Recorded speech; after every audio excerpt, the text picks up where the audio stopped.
Pour beaucoup de personnes, s'ouvrir à l'invisible, c'est plonger dans l'océan. Allez, je pique une tête et je sais pas ce que je vais rencontrer.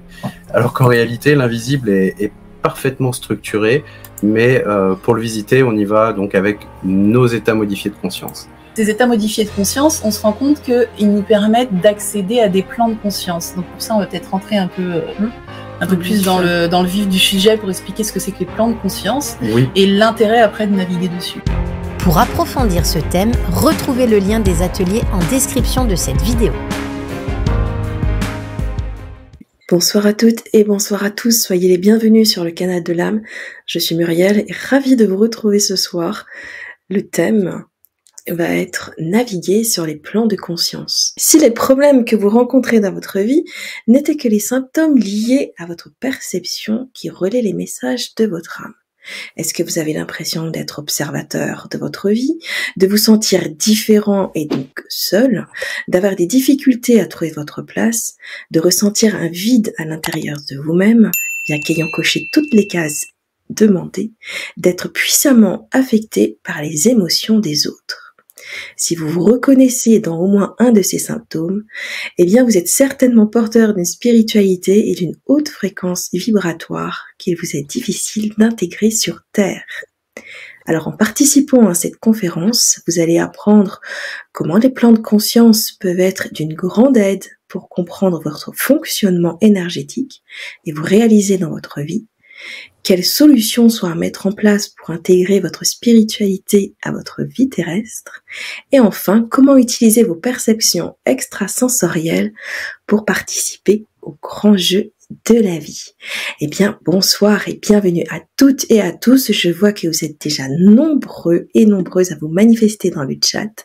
Bonsoir Dorothée, Yves, Annie, Denis, Corinne, Mercedes, Jeanne, Thierry et tant d'autres qui nous rejoindront un petit peu plus tard et d'autres qui vont nous regarder en replay également. Ouvrez grand les oreilles, les yeux, le cœur, la conscience. Nous accueillons ce soir 3 invités. Bonsoir Tiffaine. Bonsoir. Bonsoir Laureline. Bonsoir. Bonsoir à tous. Et bonsoir Nicolas. Bonsoir. Alors avant tout, faites-nous petit retour au niveau de la technique dans le chat. Dites-nous si vous nous entendez bien, si vous nous voyez bien. Et je vais demander à mes invités de la soirée de se présenter pour les personnes qui vous découvrent pour la première fois, s'il vous plaît. Ça marche. Je sais pas qui veut commencer. Alors, on se présente individuellement ou en groupe? Ce qu'on fait en groupe Peu importe, comme vous voulez. Une petite phrase à chaque fois. Ouais. Bon, alors déjà, on est tous 3 cofondateurs de l'École supérieure des perceptions. Et ça fait depuis 2016, c'est ça, hein, voilà, qu'on accompagne les gens dans le développement de leur perception extrasensorielle. Donc tout le monde y a accès. Et voilà, on s'est consacré uniquement à ça depuis 2016. Oui, en fait, ce qui s'est passé, c'est que c'est venu un peu par hasard, quoi. On se cherchait, on cherchait la spiritualité, et puis finalement, on s'est rendu compte que tant que le canal était coupé, eh bien, on arrivait à trouver la spiritualité que de manière intellectuelle ou superficielle, et qu'il fallait finalement réouvrir ces canaux de perception pour pouvoir vraiment capter les informations, les énergies qui viennent de là-haut. Donc c'est un peu le prolongement de notre cheminement naturel. Voilà. Et nos perceptions, bah du coup on vient de tous les 3 de formation tout à fait ordinaire, enfin très classique. Et puis finalement on a trouvé une insatisfaction dans les différents métiers qu'on a pu faire.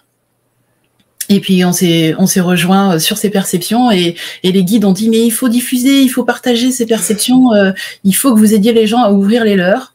Et du coup on s'est mis à vraiment explorer tout ça et ça va être ce soir, on va partager avec vous finalement le fruit de nos découvertes. On va s'appuyer sur très peu de choses livresques, quelques-unes quand même pour que tout le monde puisse comprendre les choses, qu'on parle le même langage. On va réutiliser des termes qui existent, mais en fait tout vient de nos propres explorations. Donc on espère que ça vous parlera, que vous reconnaîtrez là-dedans. Voilà. Après, pour être un peu plus précis. Ouais, ce qui est intéressant, c'est qu'à la base, on avait chacun des petits bouts, en fait, mais comme tout le monde, j'ai envie de dire, de perception. Donc, moi, je sais que, par exemple, alors Tiffany et moi, on est frères et sœurs. Hein. Et en fait, on avait tous les deux, quand on était enfants, adolescents, tout ça, on faisait plein d'expériences, on lisait tous les bouquins de développement personnel, mais aussi de spiritualité, et on testait tous les exercices. Avec plus ou moins de succès. Voilà, c'est ça, plus ou moins de succès en fait. C'est suite à ça d'ailleurs qu'on s'est rendu compte que les livres c'était bien, mais que souvent dans un livre on a l'exercice, mais il nous manque je sais pas, l'essence, il nous manque le petit truc qui fait pourquoi ça marche pour l'auteur, et pourquoi ça marche pas pour moi. Et ça, c'est très dur à faire passer dans un livre. Oui, parce qu'on a eu des années et des années de frustration finalement à pas réussir à faire tout ça. Et voilà. Et ça s'est débloqué d'un coup pour nous au niveau des perceptions, puisque c'est moi la première quand j'ai suivi une formation de développement personnel. En fait, il s'est trouvé que j'avais très peur du jugement des autres et que ça me bloquait pour partager en fait tout ce que moi je ressentais à l'intérieur. J'avais déjà mes petites communications avec Dieu, mais j'étais pas du tout capable de les partager. Et dès que ça s'est ouvert pour moi, tout de suite on m'a demandé d'aider les autres à ouvrir leur perception. Donc je l'ai fait avec Laureline, qui est ma meilleure amie depuis 15 ans, au moins. Oui, au moins. Nicolas, voilà, parce que je savais tous les deux intéressés, je savais qu'ils aimaient ce genre de choses. Et puis, en fait, très peu de temps après, vous étiez pareil. Enfin, vous aviez développé vos perceptions à vous, pas les mêmes que les miennes. Non, c'est ça. Mais... En fait, enfin, moi, je sais que pour moi, tu m'as permis de reprendre confiance en ce que j'avais, parce que étant petite, j'ai eu une expérience un peu traumatisante. J'ai vu en fait quelque chose dans ma chambre, et quand j'ai demandé à mes parents de m'expliquer ce que c'était, en tout cas s'ils avaient une explication, ils m'ont dit que ça venait de ma tête, c'était dans ma tête, et je sentais que c'était pas juste, mais du coup j'ai tout refermé parce que ça m'avait fait vraiment peur. Et parallèlement à ça, du coup j'ai développé la kinesthésie, et quand j'en parlais du coup avec Tiffany de ce que j'avais pu voir, de ce que je pouvais ressentir, elle m'a vraiment aidé à faire la part des choses et à reprendre confiance en cette vision finalement que j'avais mis sous le tapis. Et du coup, au fur et à mesure, ça s'est réouvert. Alors pas vers l'extérieur comme ça avait pu se passer, mais j'ai commencé à avoir des images, des flashbacks, des souvenirs, des films qui circulaient dans ma tête. Et puis voilà, du coup, ça m'a aidé à prendre confiance en ce que j'avais. Ouais, moi j'étais beaucoup dans le ressenti aussi, parce que je faisais beaucoup de pratiques énergétiques liées aux arts martiaux, Qigong, et j'avais coupé moi aussi la vision suite à une expérience traumatisante où j'avais vu en vrai des choses qui ne sont pas censées exister. Ouais. Donc ça m'avait fait peur, et puis quelques petites expériences comme ça, un peu une expérience de vision de vie antérieure qui m'a aussi fait changer complètement le cours de ma vie. Donc je me suis dit, il faut y aller doucement avec ces choses-là, tranquille, je veux pas changer de cours de vie tous les 5 ans. Et du coup, c'est vrai que en fait, il y avait toute une partie que j'avais laissée ouverte, ce qui n'était pas dangereux pour moi, mais tout ce qui était tout ce que j'avais refermé, tout ce que je n'avais pas encore développé, je l'ai redéveloppé ensuite par la suite, quand on a fait ça tous les trois, quoi. Ouais. Et toi, Tiffany, voilà, toi, t'avais quand même, t'es la seule qui avait un vrai dialogue intérieur. Qu'elle entretenait encore en tout cas, oui, au début. Et puis après, la synergie, la rencontre de vos trois énergies a donné naissance à ce que vous allez nous partager, en tout cas. Exactement. Ce soir. Alors moi, j'ai envie de vous poser la question, mais ça veut dire quoi, naviguer sur les plans de conscience? Très très bonne question. Déjà, il faut définir les plans de conscience. En fait, c'est vraiment on aborde tout ce qui est les états modifiés de conscience. Et les états modifiés de conscience, il n'y a pas un état de conscience ordinaire et un état de conscience modifié. C'est-à-dire qu'il y a toute une gamme. C'est vraiment tous les états qu'on peut avoir entre la veille et le sommeil, mais jusqu'au moment où vous tombez dans l'endormissement, il y a un état de conscience modifié de plus en plus profond. Si on pouvait ralentir ce temps d'endormissement et le mesurer, on aurait tous les états modifiés de conscience. Sans s'endormir. Sans s'endormir. Et donc c'est ça, ces états modifiés de conscience, on se rend compte qu'ils nous permettent d'accéder à des plans de conscience. Donc pour ça, on va peut-être rentrer un peu plus dans le vif du sujet pour expliquer ce que c'est que les plans de conscience et l'intérêt après de naviguer dessus. Oui, parce que l'invisible n'est pas un grand flou. C'est pas comme, en fait, pour beaucoup de personnes, s'ouvrir à l'invisible, c'est plonger dans l'océan. Allez, je pique une tête et je sais pas ce que je vais rencontrer. Alors qu'en réalité, l'invisible est parfaitement structuré, mais pour le visiter, on y va donc avec nos états modifiés de conscience. Donc on va vous expliquer facilement, vous allez voir. Si ça vous va de commencer comme ça, on vous explique un petit peu les différents plans de conscience. Et après, on entrera comme ça, grâce à ça, dans le vif du sujet. Ouais. Alors donc, nous avons hâte, oui. Donc on a repris des terminologies que vous pouvez rencontrer ailleurs, que je pense que tout le monde a déjà un peu entendu. Et pour ça, on s'est inspiré pas mal des corps énergétiques pour pouvoir expliquer bien de quoi on parle. Les corps énergétiques qui sont autour du corps physique d'un être humain. Tous ceux qui ont fait qui sont intéressés un peu aux soins énergétiques, ils savent que il y a des contreparties énergétiques de notre corps physique. Et après, selon les traditions, tout le monde les divise pas exactement pareil, mais globalement, il y a des sous-couches, en fait, on va dire, de nos corps invisibles qui sont assez marquées et assez importantes. Donc, on a pris une division qui est une des plus reconnues. Je crois qu'elle vient surtout de l'hindouisme. Ouais. Et repris après par les théosophes. Donc, je sais pas, tu mets le schéma peut-être en même temps ? Je vais vous partager l'écran. Hop là, si j'arrive. Voilà, donc on est parti en fait du corps humain et on va vous mettre quelque chose d'assez simple. Je pense que beaucoup d'entre vous connaissent déjà, mais c'est pour faire le parallèle après avec les plans de conscience. Alors, on partage. Voilà. Donc, est-ce que vous voyez bien ? C'est bon ? Est-ce que tout le monde nous voit ? Enfin, voilà, je mets le schéma. Est-ce qu'on nous entend ? Est-ce qu'on nous entend ? Oui, on vous entend. On vous entend. Okay. Ah, d'accord. Comme on n'entendait rien, c'est dit. On croyait qu'on avait tout fait capoter, là. Non, j'avais juste coupé mon micro. Ah, d'accord, ok. Donc, voilà, le corps humain physique, avec le premier corps dont on parle le plus souvent, c'est le corps éthérique, qu'on appelle aussi corps de la vitalité. Alors s'il veut bien apparaître. Eh ben, ça veut pas. Ça ne marche pas. Ah, la technique. Voilà. Donc, on découvre en même temps. Donc, le corps de la vitalité, corps éthérique, qui va vous donner tout ce qui va vivifier le corps physique, qui va vous donner la santé.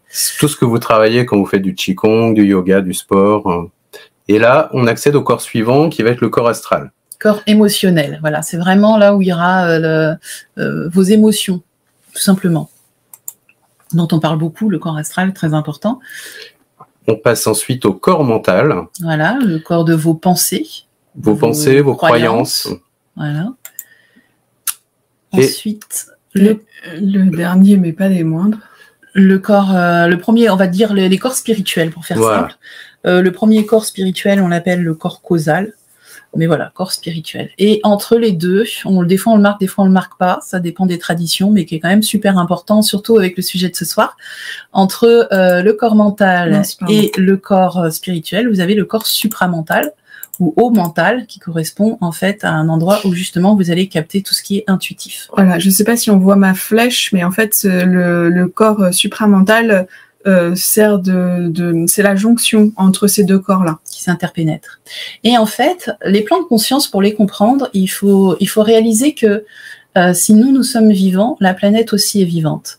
Et la planète Terre a elle aussi des corps énergétiques. Et de la même manière que l'être humain. Donc on a le plan éthérique, le plan astral, pareil, le plan mental, et les plans spirituels. Et entre les deux, entre les plans mental et plans spirituels, le plan supramental. Ici. Voilà, là c'est pas, on a beau essayer de faire des proportions, c'est pas vraiment proportionnel, c'est-à-dire que c'est de plus en plus grand, mais dites-vous que les corps spirituels sont peut-être 10 fois plus grands que celui d'avant. C'est vraiment exponentiel en taille. Voilà, ça c'est les différents plans et en fait on va les contacter avec nos différents corps. C'est-à-dire que si je veux agir dans le plan astral, je vais utiliser mes émotions. Si je veux aller dans le plan mental, je vais utiliser plutôt le mode de pensée, de réflexion.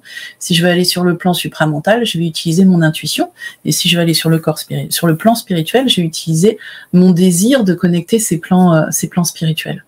Et en fait, à chaque fois que je vais faire ça, je vais modifier ma fréquence vibratoire grâce aux fréquences de mon cerveau. Je vais modifier la fréquence vibratoire de tout mon être et c'est comme ça que je vais capter ces plans.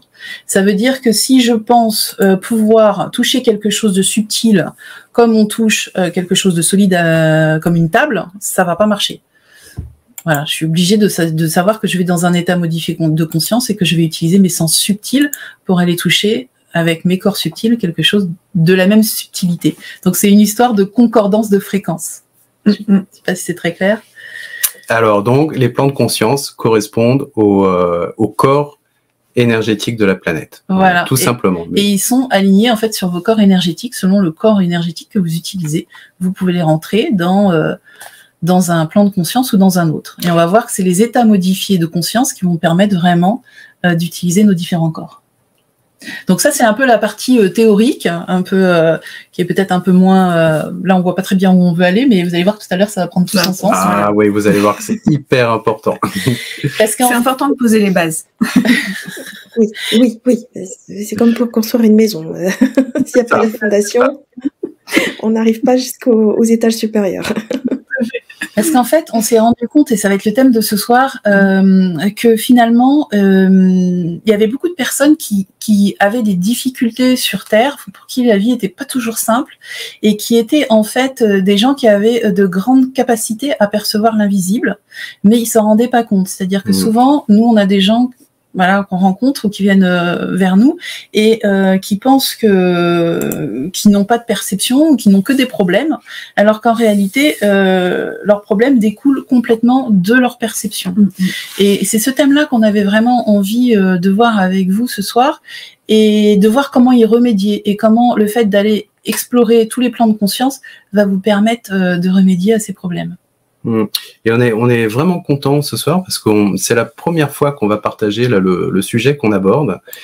On en a parlé nulle part ailleurs, on l'a jamais écrit, voilà, on l'a jamais partagé en vidéo, et c'est hyper intéressant parce que beaucoup de personnes ont une espèce de souffrance existentielle intérieure. Alors on va voir là les différentes typologies qui peuvent exister, mais nous on va vous donner déjà une grille de lecture pour que vous puissiez vous identifier, vous reconnaître. Donc, on vous conseille de prendre de quoi noter. Ça va être très simple, mais simplement pour bien voir à quel profil vous correspondez. Parce que si vous nous regardez ce soir, il y a des chances que vous correspondiez à un de ces profils. Et au moins un. Au moins un, oui. On va pas vous faire entrer dans une case, une seule. Il y en a sûrement plusieurs qui vont s'entremêler. Et une fois que vous aurez repéré votre mode de fonctionnement, vous, à quel plan de conscience vous correspondez naturellement, eh bien, on verra à la suite comment faire pour que vous puissiez justement vous libérer de cette souffrance. Quel est le chemin, quel plan il faut aller explorer. Enfin voilà, on vous expliquera tout ça à la fin. On verra les solutions avec. Et oui, c'est en fait c'est des déductions qu'on a eu face à nous, nos expériences, nos 3 expériences, et aussi à tous les gens qu'on a rencontrés qui sont venus vers nous pour se former au niveau des perceptions. Et on s'est rendu compte qu'il y avait vraiment des profils types en fait qui ressortaient. Ça veut pas dire que ce qu'on va dire est exhaustif. Hein.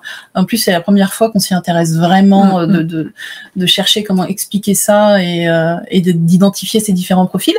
Mais je pense que vous allez vous reconnaître si vous êtes venu ce soir, c'est que vous vous intéressez aux perceptions et il y a des grandes chances que vous reconnaissiez dans au moins de ces profils et que du coup on puisse vous fournir des solutions pour sortir de votre problème.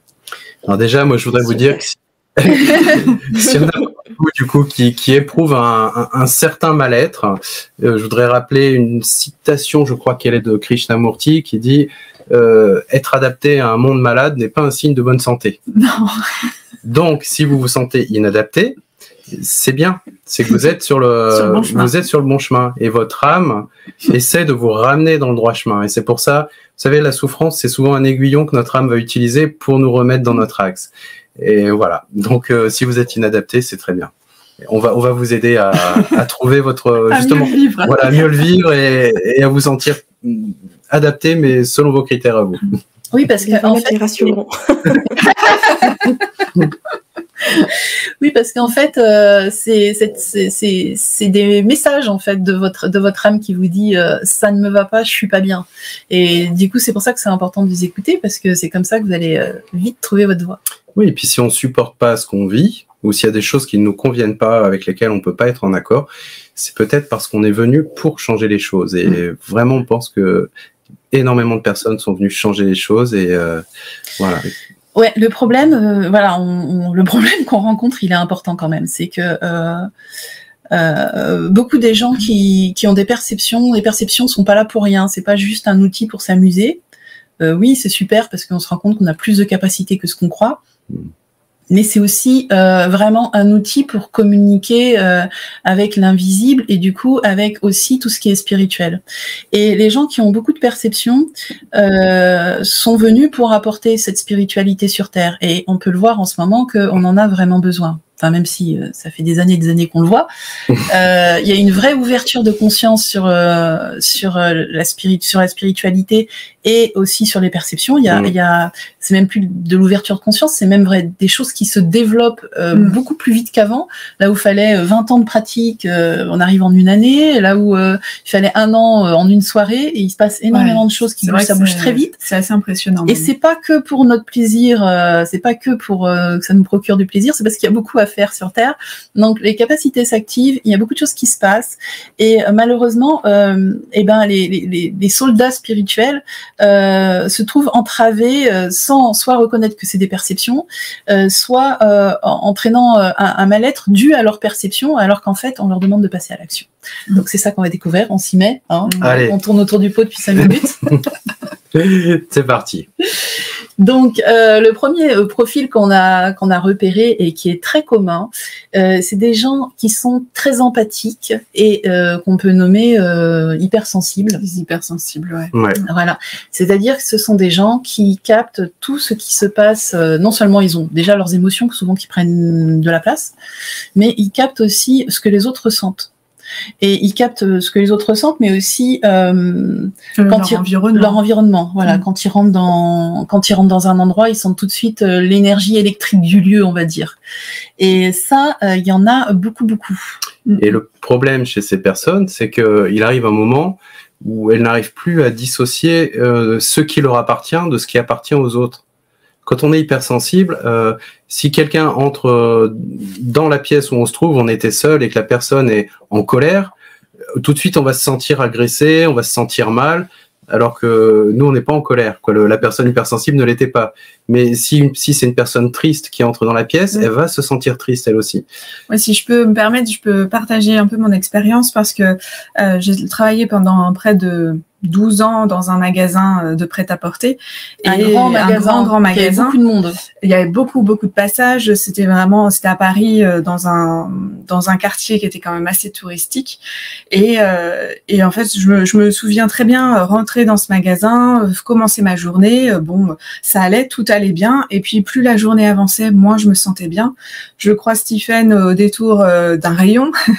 Et elle me dit, mais ça va? Je lui dis, bah écoute, je sais pas trop ce que j'ai là d'un coup. Et puis vraiment ça va pas, j'ai envie de pleurer, je me sens pas bien, comme si vraiment le monde s'abattait sur mes épaules, et puis je commence à avoir une larme qui coule, et en fait ça me fait sourire maintenant, mais à l'époque c'était pas drôle, et puis je me retourne, et à quelques rayons de moi il y avait une jeune femme qui était en pleurs.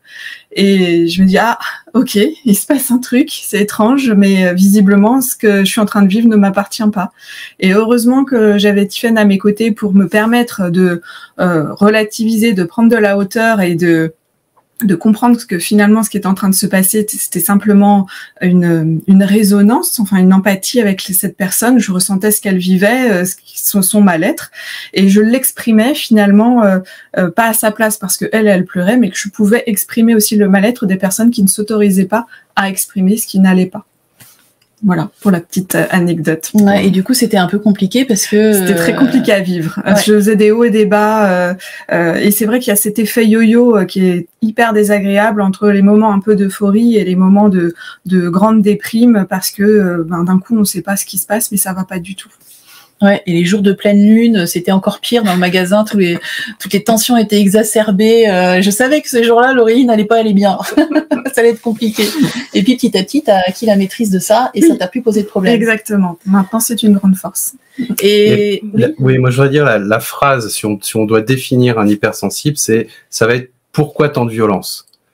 Pourquoi tant de haine en fait pour eux? Le monde est agressif. Voilà, c'est une agression perpétuelle. Bah, c'est-à-dire que les gens qui ont cette hypersensibilité, mais qui sont dans cette empathie, le monde pour eux est un prolongement d'eux-mêmes. Ils ressentent vraiment ça. Donc quand quand deux personnes s'agressent dans la même pièce qu'eux, c'est comme si eux ils étaient agressés, parce qu'ils ont englobé en fait tous ces gens autour d'eux.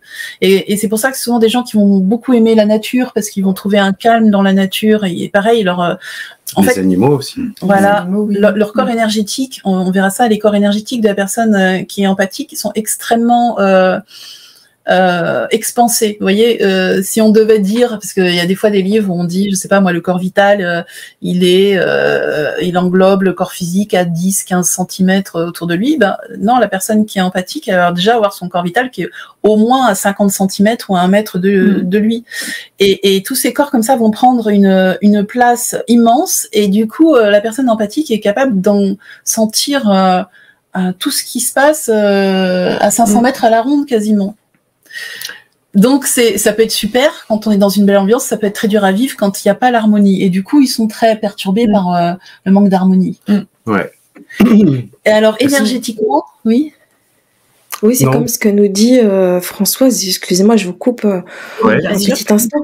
Elle nous écrit « Ce sont les hypersensibles comme moi, et je vis donc cela, je m'isole. » C'est ça, c'est exactement ça. Elle s'isole parce qu'elle ressent tout. Ouais. Oui, du coup, ce sont des personnes qui peuvent faire... J'allais dire, en fait, on peut avoir des modes de réaction différents, notamment si on est un homme ou si on est une femme.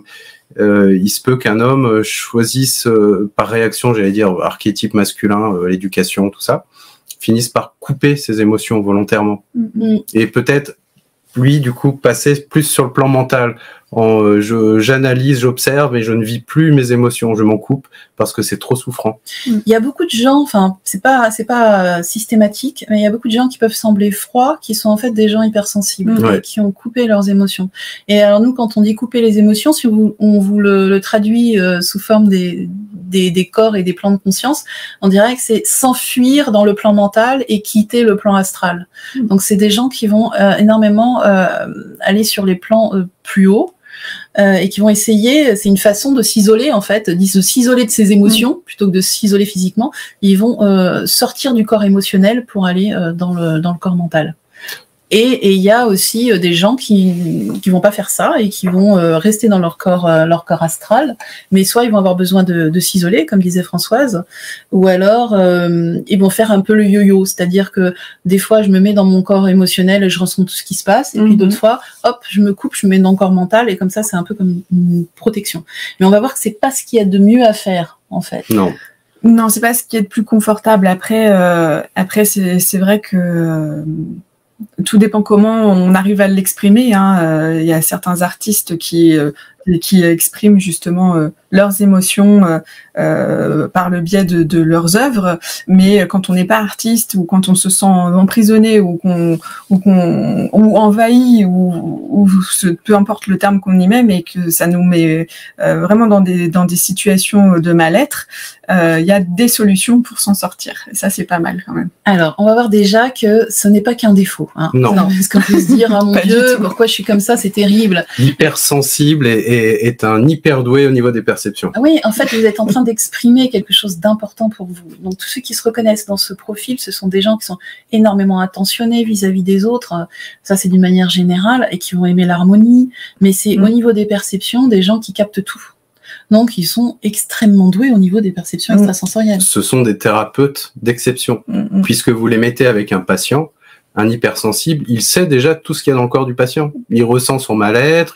S'il prend son hypersensibilité comme un atout, il va l'entraîner pour savoir exactement de quoi souffre quelqu'un, à quel endroit, est-ce qu'il y a des blocages dans le corps physique, dans le corps énergétique. En fait, l'empathique, pour lui, tout ça, ça va être instinctif. Il sait déjà le faire. Simplement, pour l'instant, il subit son empathie, alors qu'en réalité, il a juste à la projeter à volonté pour savoir l'utiliser et en faire un outil incroyable.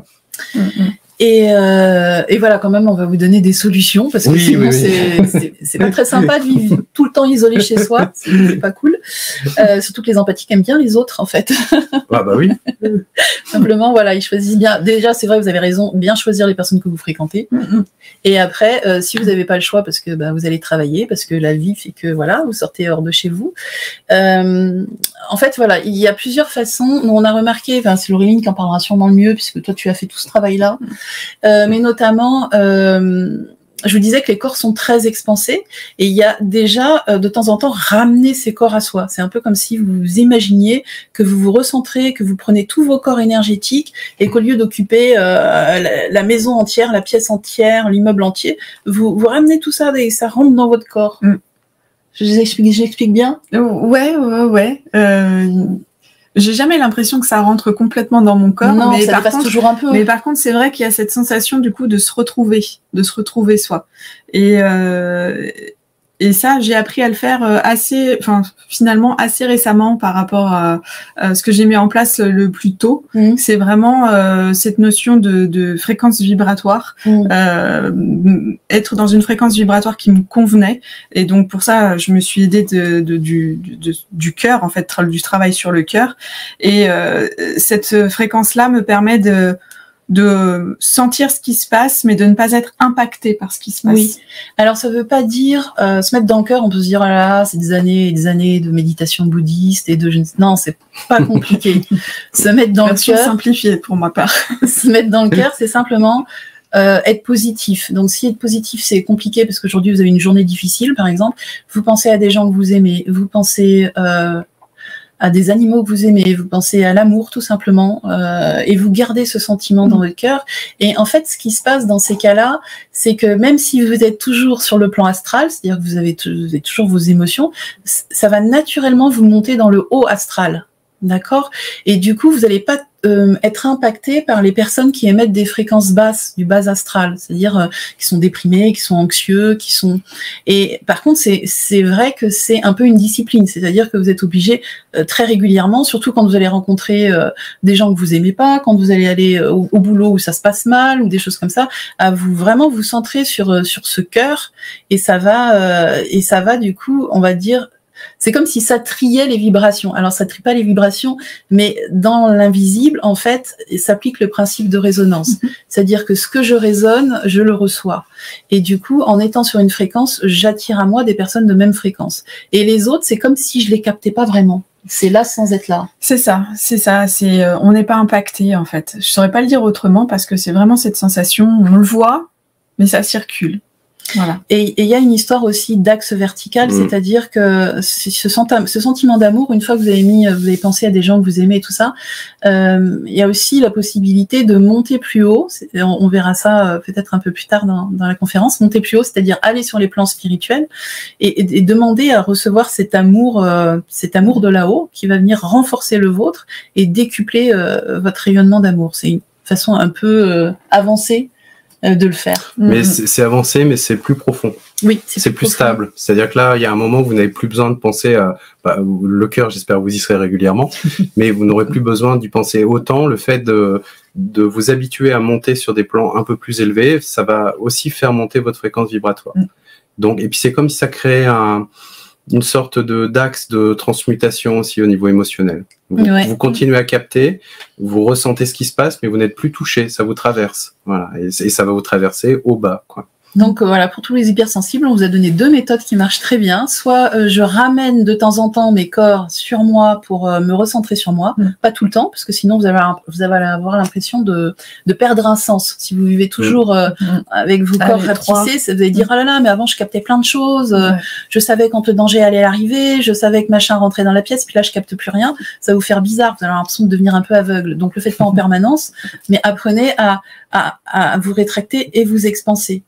Et puis l'autre solution, voilà, qui marche aussi très très bien, c'est se mettre dans le cœur, et en plus ça va faire arriver plein de belles choses dans votre vie parce que vous allez augmenter votre fréquence vibratoire. C'est un peu le travail d'une vie, mais c'est pas si compliqué que ça à faire. Non, et la troisième solution sur le long terme, c'est créer de l'ouverture vers le ciel, vers les plans spirituels, apprendre à monter. Avec le cœur, en fait. Il faut commencer par le cœur. Ouais, il faut commencer par le cœur.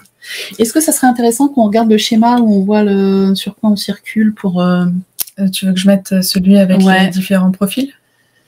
Oui, tout à fait. Non? Ou c'est peut-être un peu tôt? Ah, ben, comme tu veux. Non, je peux. Allez, vas-y. Alors, est-ce que je suis toujours en train de partager? Je vais regarder ça. Non. Alors... est-ce que ça va fonctionner? Si c'est un peu long, on le fera que à la fin, sinon. C'est pour les gens plus visuels puissent bien comprendre ce qu'on est en train d'expliquer. Du coup, c'était juste par rapport au plan de conscience. Bien voir. Est-ce que ça a marché? Est-ce que ça marche? Oui, super. Bien voir que l'hypersensible que vous voyez à gauche, eh bien, voilà, il va beaucoup fonctionner sur le plan astral. Et donc le plan astral, le plan des émotions. Et puis quand ça devient un petit peu trop dur, eh bien soit il s'isole, comme on disait tout à l'heure, vraiment physiquement, je rentre dans ma grotte, soit émotionnellement, en fuyant un petit peu dans le mental. Dans le mental, voilà. Et c'est là où il devient un petit peu spectateur, en fait. Il se met un peu en retrait. Ok, donc c'est quelqu'un qui va principalement faire le yo-yo entre ces deux plans, ou alors pour certains rester complètement dans ce qu'on disait tout à l'heure, complètement dans le mental, et à ce moment-là couper de ses émotions. Ok, on passe au suivant. Allez, le suivant. N'hésitez pas à nous partager si vous avez des questions là-dessus, on peut vous répondre tout à fait en cours de route. Le suivant. On l'a appelé le perché. Le perché. Alors c'est pas sympa. On a eu un petit débat sur le nom. Il est provisoire, le nom qu'on a choisi. Okay. Ça peut être aussi celui qui est dans la lune, le rêveur. Ou l'appeler, celui qui ressent un très fort appel spirituel. Voilà. Oui, c'est ça. Et on lui a mis une phrase pour le définir. On disait je n'arrive pas à m'intéresser à ce qui se passe autour de moi et je ne sais pas pourquoi. Donc en fait, le perché, on lui demande toujours de redescendre, on lui dit toujours qu'il est dans la lune, mais en fait, il est dans la lune parce que ce qui se passe sur Terre l'intéresse pas beaucoup. C'est pas ce qu'il y a de plus intéressant. Et en fait, c'est comme s'il avait un goût de quelque chose qui lui manquait. Moi, j'ai longtemps vécu ça. Alors, je vais le raconter avec mes mots, mais ça peut être dit avec d'autres mots. Moi, je le dirais, c'était comme si je savais ce que c'était que le paradis perdu. Vous voyez, je connaissais un lieu où tout était beau. Enfin, je le connaissais, je m'en souviens pas, mais j'ai le sentiment que ça peut être plus beau ailleurs. Voilà, sentiment que sur Terre, c'est pas à la hauteur de ce que j'ai pu connaître. Je ne sais pas où. Est-ce que c'est dans une autre vie? Est-ce que c'est quand j'étais mort? Est-ce que c'est la nuit quand je rêve? Je sais pas. Mais c'est comme si la Terre n'avait pas ce même goût là. C'est quelqu'un qui peut être, alors je mets des guillemets, mais qui peut se sentir attiré par la mort, non pas parce qu'il a envie de quitter la vie, mais simplement parce qu'il a envie de retrouver cette fusion, cette unité qui recherche sur Terre, mais qu'il ne trouve plus nulle part. Même l'amour que peut nous donner un proche, c'est pas ça qu'on recherche quand on est dans cette situation. On recherche quelque chose de grand, une vraie fusion. Et cette fusion, c'est ça le paradis perdu. C'est vraiment le souvenir du plan de l'entre-deux-vie. Mais sauf que c'est assez difficile, en tout cas dans un premier temps, de le vivre sur Terre, parce que on n'a jamais l'impression d'être à la bonne place. On se sent un peu, on se dépasse, c'est pas trop ce qu'on fait là, et on peut vraiment, vivre une vraie crise existentielle.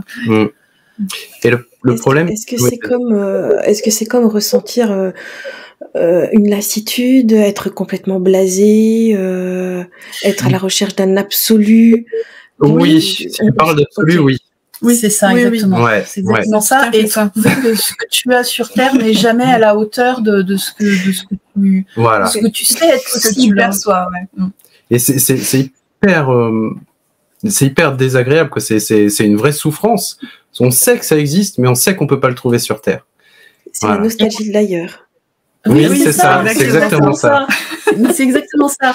Le problème avec les personnes qui vivent ça, c'est qu'elles se désintéressent de la matière. Donc elles ont beaucoup de mal à avoir une vie dans la matière intéressante, puisque ça ne les intéresse pas. Donc et en plus dans le relationnel, c'est pas évident, parce que c'est pas évident d'expliquer ce qui va pas, alors que a priori tout est censé aller bien des fois, quoi. Oui, puis c'est surtout que quand on a ce truc d'absolu, on sait aussi ce que c'est que l'amour absolu, et personne ne peut nous le donner en fait. Donc on a toujours cette frustration, cette recherche d'amour comme ça, qu'on ne trouve pas vraiment sur Terre en fait, qu'on peut trouver pendant quelques instants mais qui ne dure pas vraiment.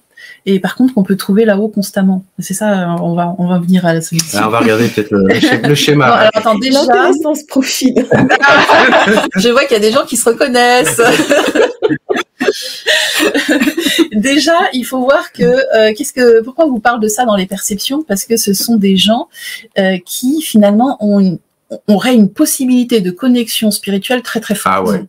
Ah oui, ils sont incroyables quand on en a en stage. Et ces personnes-là, à partir du moment où leur perception se débloque, tout de suite, ils montent, mais sur des plans hyper hauts, quoi. Et donc, en fait, ils ont un gros potentiel. Et ils ont le potentiel de redescendre la lumière divine sur Terre. Alors, quand je dis la lumière, l'énergie divine, on va dire, sur Terre, cette unité, cette source, ils sont capables de la connecter, d'y rester connecté les yeux ouverts et de la diffuser, de la partager. C'est absolument merveilleux. Voilà, sauf que ce qui se passe, ça serait bien s'il le faisait, mais ce qui se passe dans un premier temps, en tout cas, c'est que pour une raison ou une autre, on va voir que les raisons sont assez souvent les mêmes, mais il ne veut pas vraiment aller vers ce truc spirituel. C'est-à-dire que ça l'attire très fortement et en même temps, il n'y va pas. Je dis ça parce que s'il y allait, il serait ressourcé, et il ne serait plus en train de le rechercher sur Terre, mais il serait en train de diffuser sur Terre. Bon. Et en fait, cette personne n'y va pas. Et pourquoi elle n'y va pas? Enfin, vas-y, tu veux dire? Moi, je voulais dire qu'en fait, c'est une personne à qui on va dire de s'enraciner. Vous savez, c'est insupportable pour elle.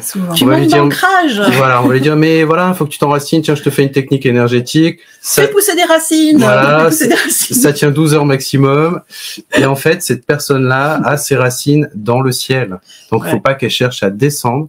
Il faut qu'elle monte dans un premier temps, possible. Il faut qu'elle monte, faut qu'elle déploie les branches en fait. Elle ne peut pas s'enraciner parce que elle a peur de perdre cette connexion avec le spirituel. C'est-à-dire qu'elle sent elle est entre deux eaux en fait. Elle sent qu'elle est d'ailleurs sur le plan, on va vous montrer sur le plan tout à l'heure. Souvent, elle est principalement très proche du plan spirituel sans y être vraiment. Donc on va être sur le supramental, des choses très intuitives. Bien sûr, elle va avoir d'émotionnel aussi, mais elle va un peu se réfugier dans ces plans-là sans vraiment aller dans le plan spirituel. Et pourquoi elle y va pas? Parce qu'on lui a toujours dit qu'il fallait qu'elle redescende sur Terre. Parce qu'elle se dit que si elle va vraiment à fond dans son désir, elle a peur de pas redescendre. Elle a peur de plus gérer son quotidien, de se couper. Donc elle a une peur qui fait qu'elle y va pas vraiment. Mais en même temps, elle ne s'ancre pas vraiment parce qu'elle a peur de perdre cette connexion avec le spirituel, ce fil qu'elle sent accroché là-haut. Elle se dit, si je manque, le fil va craquer et je vais perdre ma connexion avec là-haut et ma vie va être terrible, ça va être foutu. Donc elle est un cercle vicieux. Elle est coincée entre les deux en fait. On peut regarder le petit schéma, comme ça on va regarder ça énergétiquement, c'est intéressant. Et puis après, on a déjà donné un peu les solutions, on va les donner. Alors, mince. Oui, s'il y a des questions. Si. Ah, attends. J'arrive plus à l'ajouter. Je vais refaire. Ok. et dans la communauté qui est avec nous en direct ce soir, alors il y a Isabelle qui met un grand oui pour signaler que oui, ça lui parle énormément comment dire, cette petite étiquette de perché. Pareil pour Alessandra, Katia. On a un vide dans le cœur qui n'est jamais comblé. C'est ça. Exactement. Et la souffrance, c'est que les autres ne peuvent pas le comprendre. Ça c'est dur. Ils ne peuvent pas le comprendre et ne peuvent pas vraiment vous donner cet absolu que vous saisissez. Ah, vous voyez, voilà. Ça c'est le perché. On a dit coincé. Il est coincé. Il va pas. Il est entre deux. Il va pas dans le plan causal qui est le premier plan spirituel. Il y est presque. Alors ça veut pas dire que des fois il va pas peut-être un peu le toucher, mais oui, il fait des expériences quand même. Voilà. Il fait quelques expériences, des petits sauts, des sauts de puce dedans en fait, par moment. Mais vous voyez, on dit qu'il est perché parce que il a cet absolu. Il va être beaucoup dans son mental. Il va se poser beaucoup de questions. Il va réfléchir. Il peut vivre un peu dans sa tête aussi. Ouais. Et du coup, il va un peu dans l'émotionnel, mais pas trop. Et en fait, lui a beaucoup de mal à s'incarner. Vous voyez, la flèche, elle descend pas jusque sur terre parce que voilà, il se dit, si je tire trop sur la corde, le fil va craquer, je vais perdre ma connexion spirituelle. En plus, on a mis le plan causal qui est le premier plan spirituel, mais cette personne-là peut monter beaucoup plus haut encore dans les plans spirituels. Aller au-delà. Et du coup, sa solution, si tu montres le chemin, elle, ça va être vraiment d'aller dans le ciel, très très haut, et d'aller se nourrir et de retrouver cet absolu, et de s'en nourrir aussi souvent qu'elle le souhaite. Et à un moment, l'énergie va redescendre et cette personne va s'ancrer sur terre, mais elle va s'ancrer en étant reliée au ciel. Et du coup, elle va pouvoir vivre une vie vraiment la vie qui lui convient, la vie qui la comble. Elle va pouvoir agir dans la terre parce qu'elle sera tout le temps en lien avec cette énergie spirituelle. En fait, cette personne, elle est faite, vous allez voir comme beaucoup de personnes qui ont des perceptions, mais elle est vraiment faite pour aller capter cette énergie spirituelle et la faire redescendre sur terre.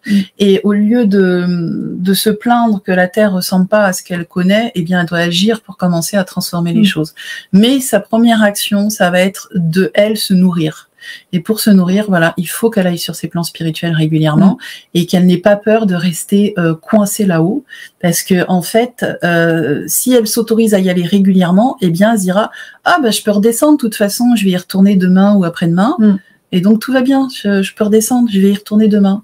Et il faut vraiment que ce soit très quotidien comme ça. Et il y a un moment, elle va être tellement nourrie que elle va oser s'ancrer. Elle saura qu'elle peut s'ancrer sans perdre ce lien-là. Donc c'est vraiment, elle va avoir besoin d'aller explorer tout ce qui est spirituel, mais quotidiennement presque. Pas forcément des heures, mais 20 minutes tous les jours, voire une demi-heure. Donc, tant que ça lui fait du bien, Voilà, toutes les techniques qui l'amèneront sur le plan spirituel. Allez. D'accord. C'est ça la solution. Il y a une solution à chaque fois.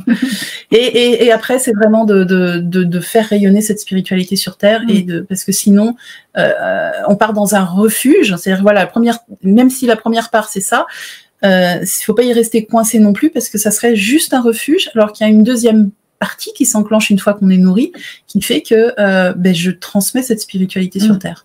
Je reçois, et comme je la reçois et que je suis en action sur Terre, je suis comme une antenne, et les gens autour de moi voient cette spiritualité sur Terre.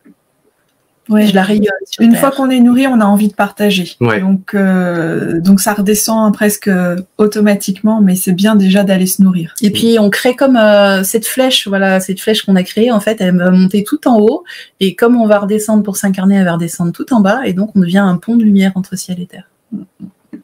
Et du manque, on passe au partage du trop-plein. Ouais, c'est ça. Voilà. Donc d'abord, allez vous nourrir, n'ayez pas peur, vous ne serez pas coincé là-haut, et en même temps, ça vous rendra pas plus perché. Non. Ça va vous guérir parce que vos racines sont là-haut. Et tous les processus qu'on vous décrit, on les a vus. On les a soit on les a expérimentés nous-mêmes. Soit on les a vécus, soit on les a vus sur d'autres. Moi, j'ai vécu ça très fort, et ça m'a pris quelques années. Donc, je souhaite que cette compréhension puisse accélérer votre processus, parce que ça a été des fois un peu long.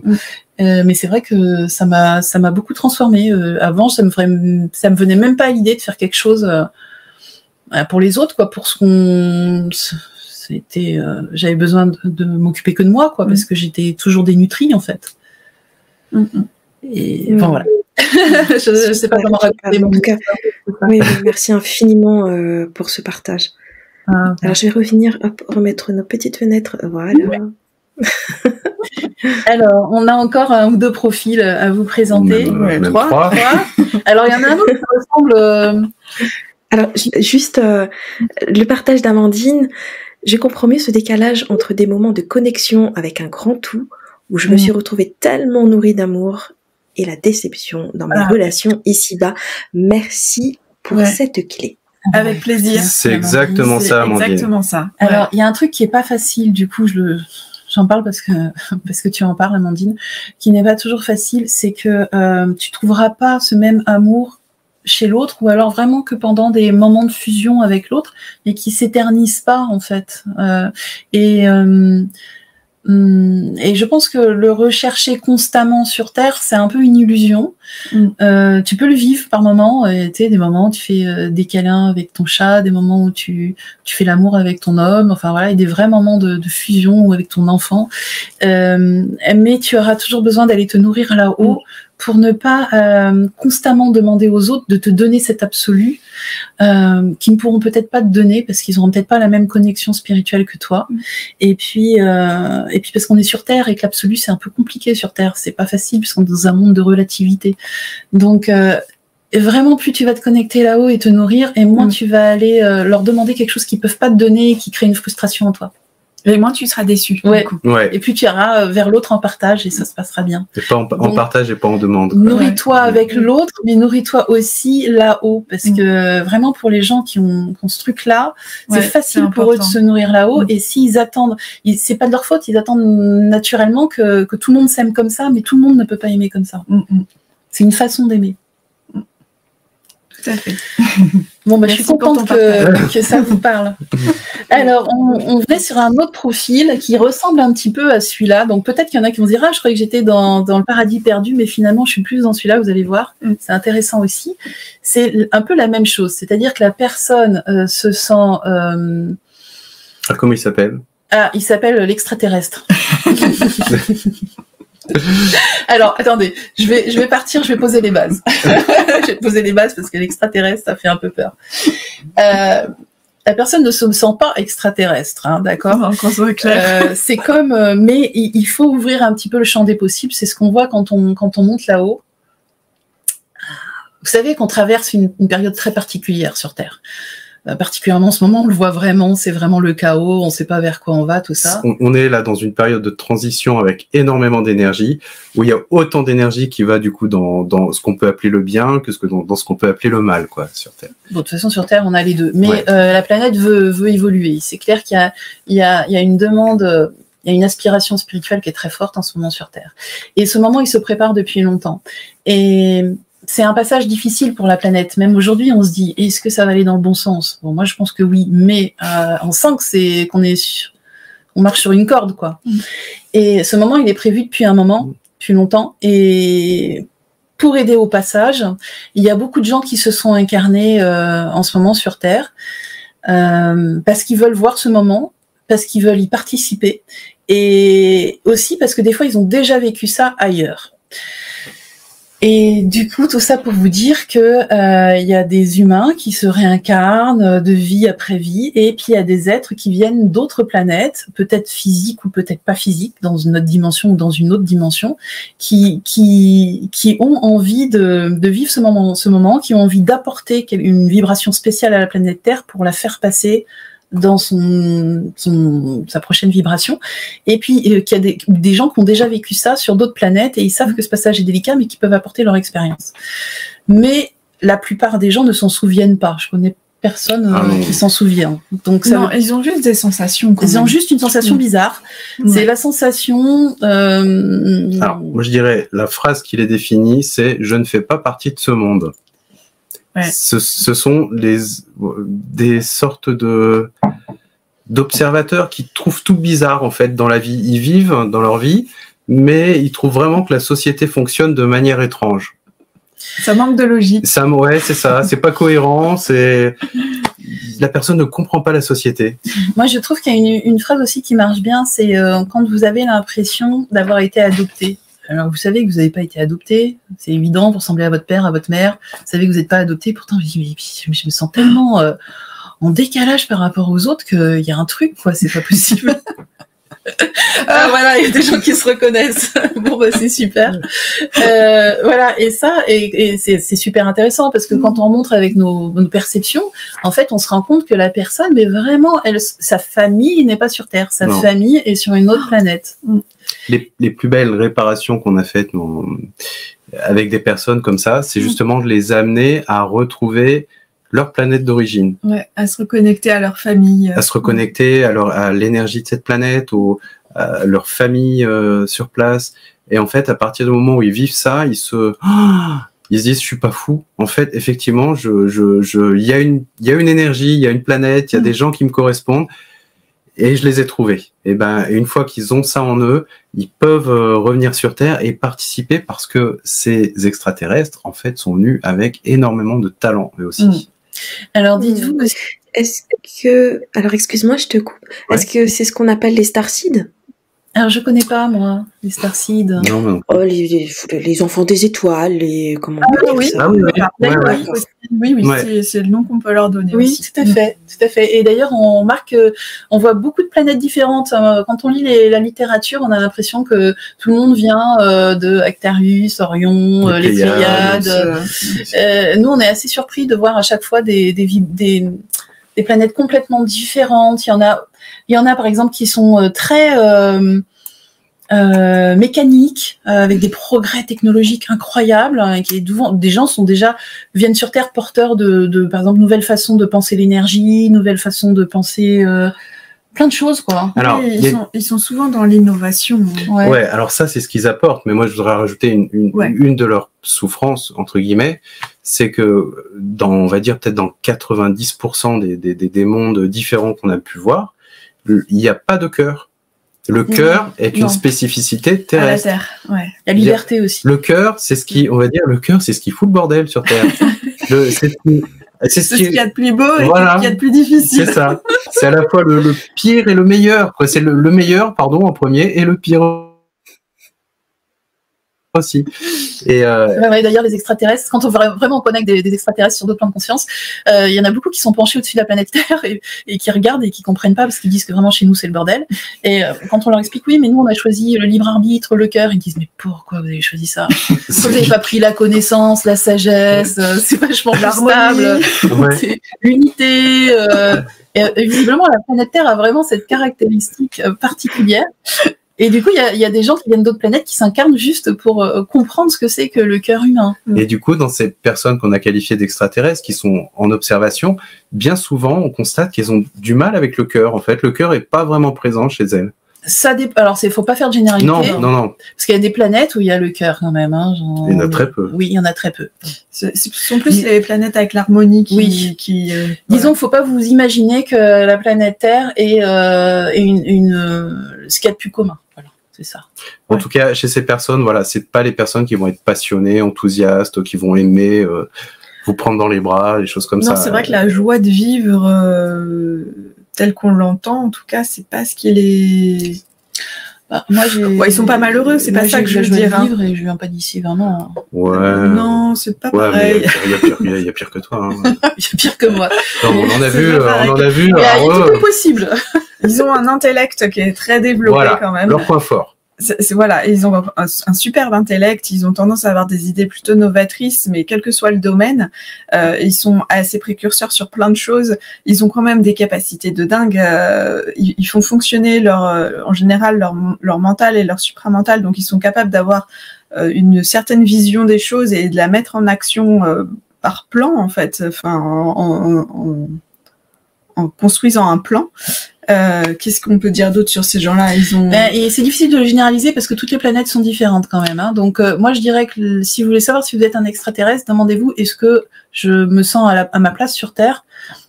Ou est-ce que j'ai l'impression de regarder tous les gens comme si c'était des étrangers? Ça va déjà vous donner des caractéristiques. On montre le schéma pour voir et en même temps, vas-y. Puis en même temps, j'ajoute, parce que j'avais commencé à dire que on peut venir d'une planète avec plein de technologies avancées, mais on peut venir d'une planète très simple où, par exemple, tout marche en unité, tout le monde communique ensemble par la télépathie, et quand on fait du mal à quelqu'un, c'est comme si on se faisait du mal, on le ressent immédiatement. Ça, on a beaucoup des planètes comme ça. Il y a des planètes qui sont pas du tout construites comme les autres, la nôtre, qui peuvent être complètement des planètes de feu, des planètes d'eau, des planètes... Enfin, tout est possible, en fait, voilà. Et du coup... Des planètes avec beaucoup plus de sagesse que chez nous. Les avantages au niveau des perceptions donc de ces personnes, vous voyez, l'extraterrestre, on l'a mis vraiment dans le plan supramental. C'est ça, supramental mental et supramental, ouais. Mental aussi. Mental et supramental. Ce sont des gens très, oui, c'est ça. Ce sont des gens très très intelligents. Et en fait, ils sont porteurs de... Eux, ils sont... Supramental, c'est vraiment la frontière entre le mental et le spirituel. C'est là qu'on reçoit toutes les inspirations.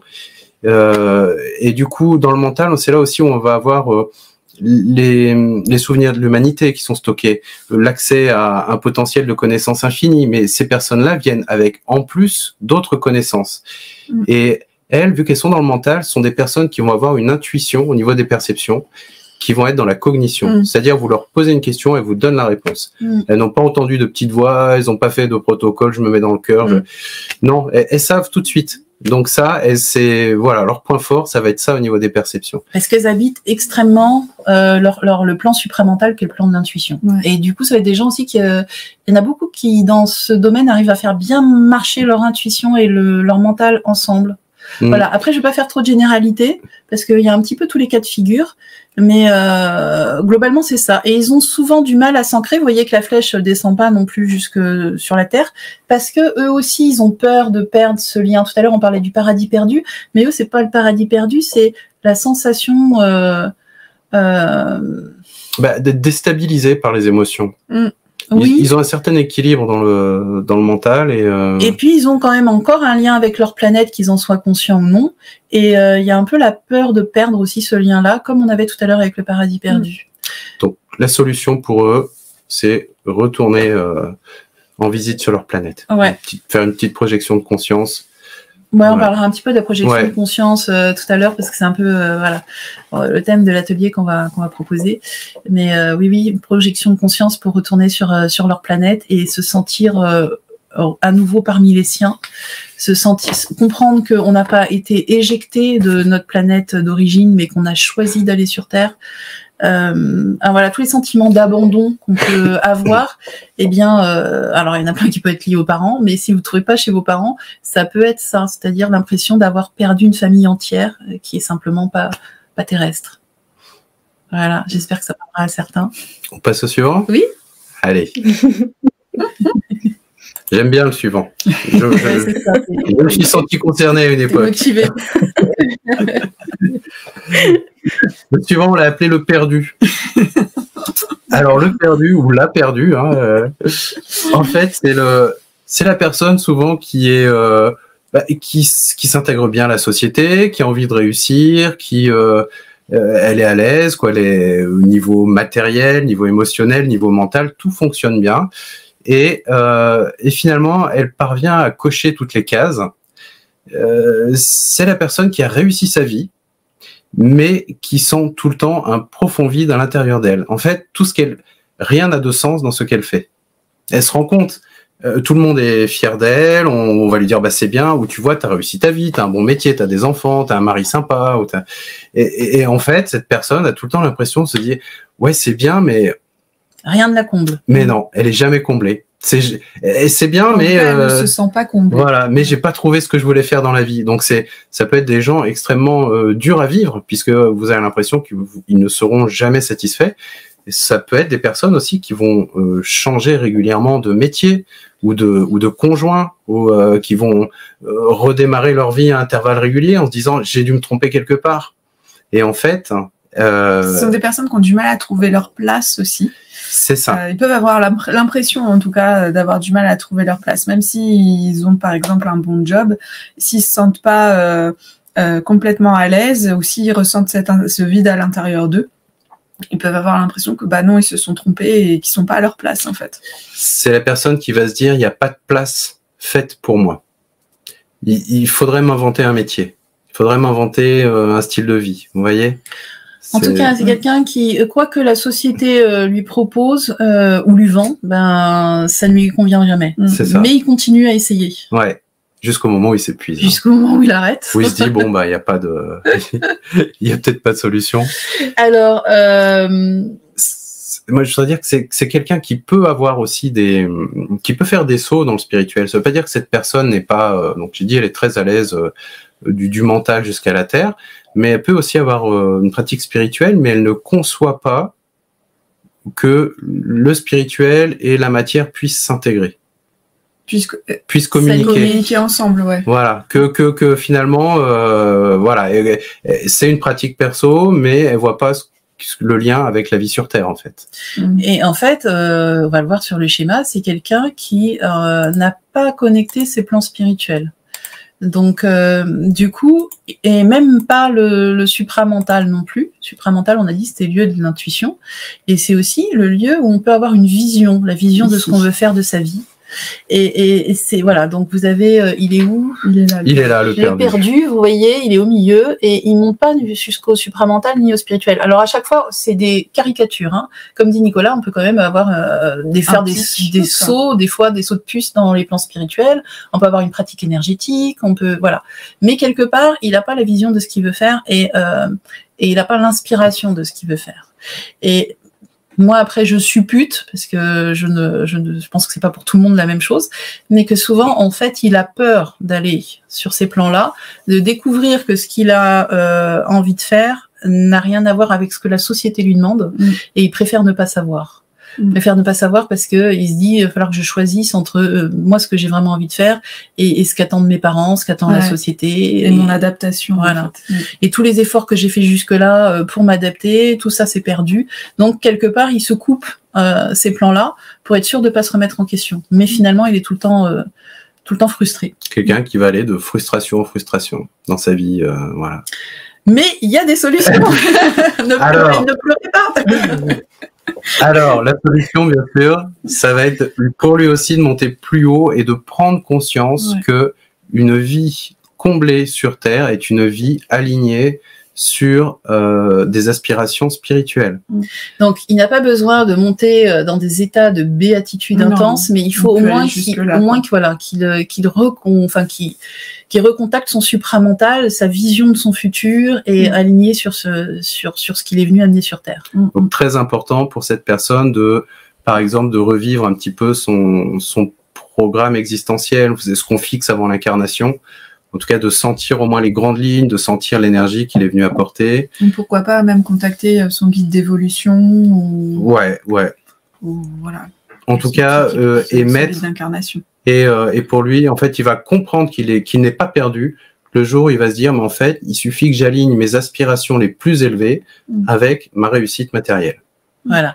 Mais par contre, pour pouvoir faire ça, il faut qu'il fasse tomber son blocage. Et je vous dis, ça sera peut-être pas pour tout le monde pareil, mais je sens que chez beaucoup de gens, c'est accepter de remettre les choses en question, tout simplement. Accepter de peut-être changer de métier, que peut-être que ça va... C'est surtout dans le faire, j'ai l'impression. Donc ça peut être des reconversions professionnelles, des choses comme ça.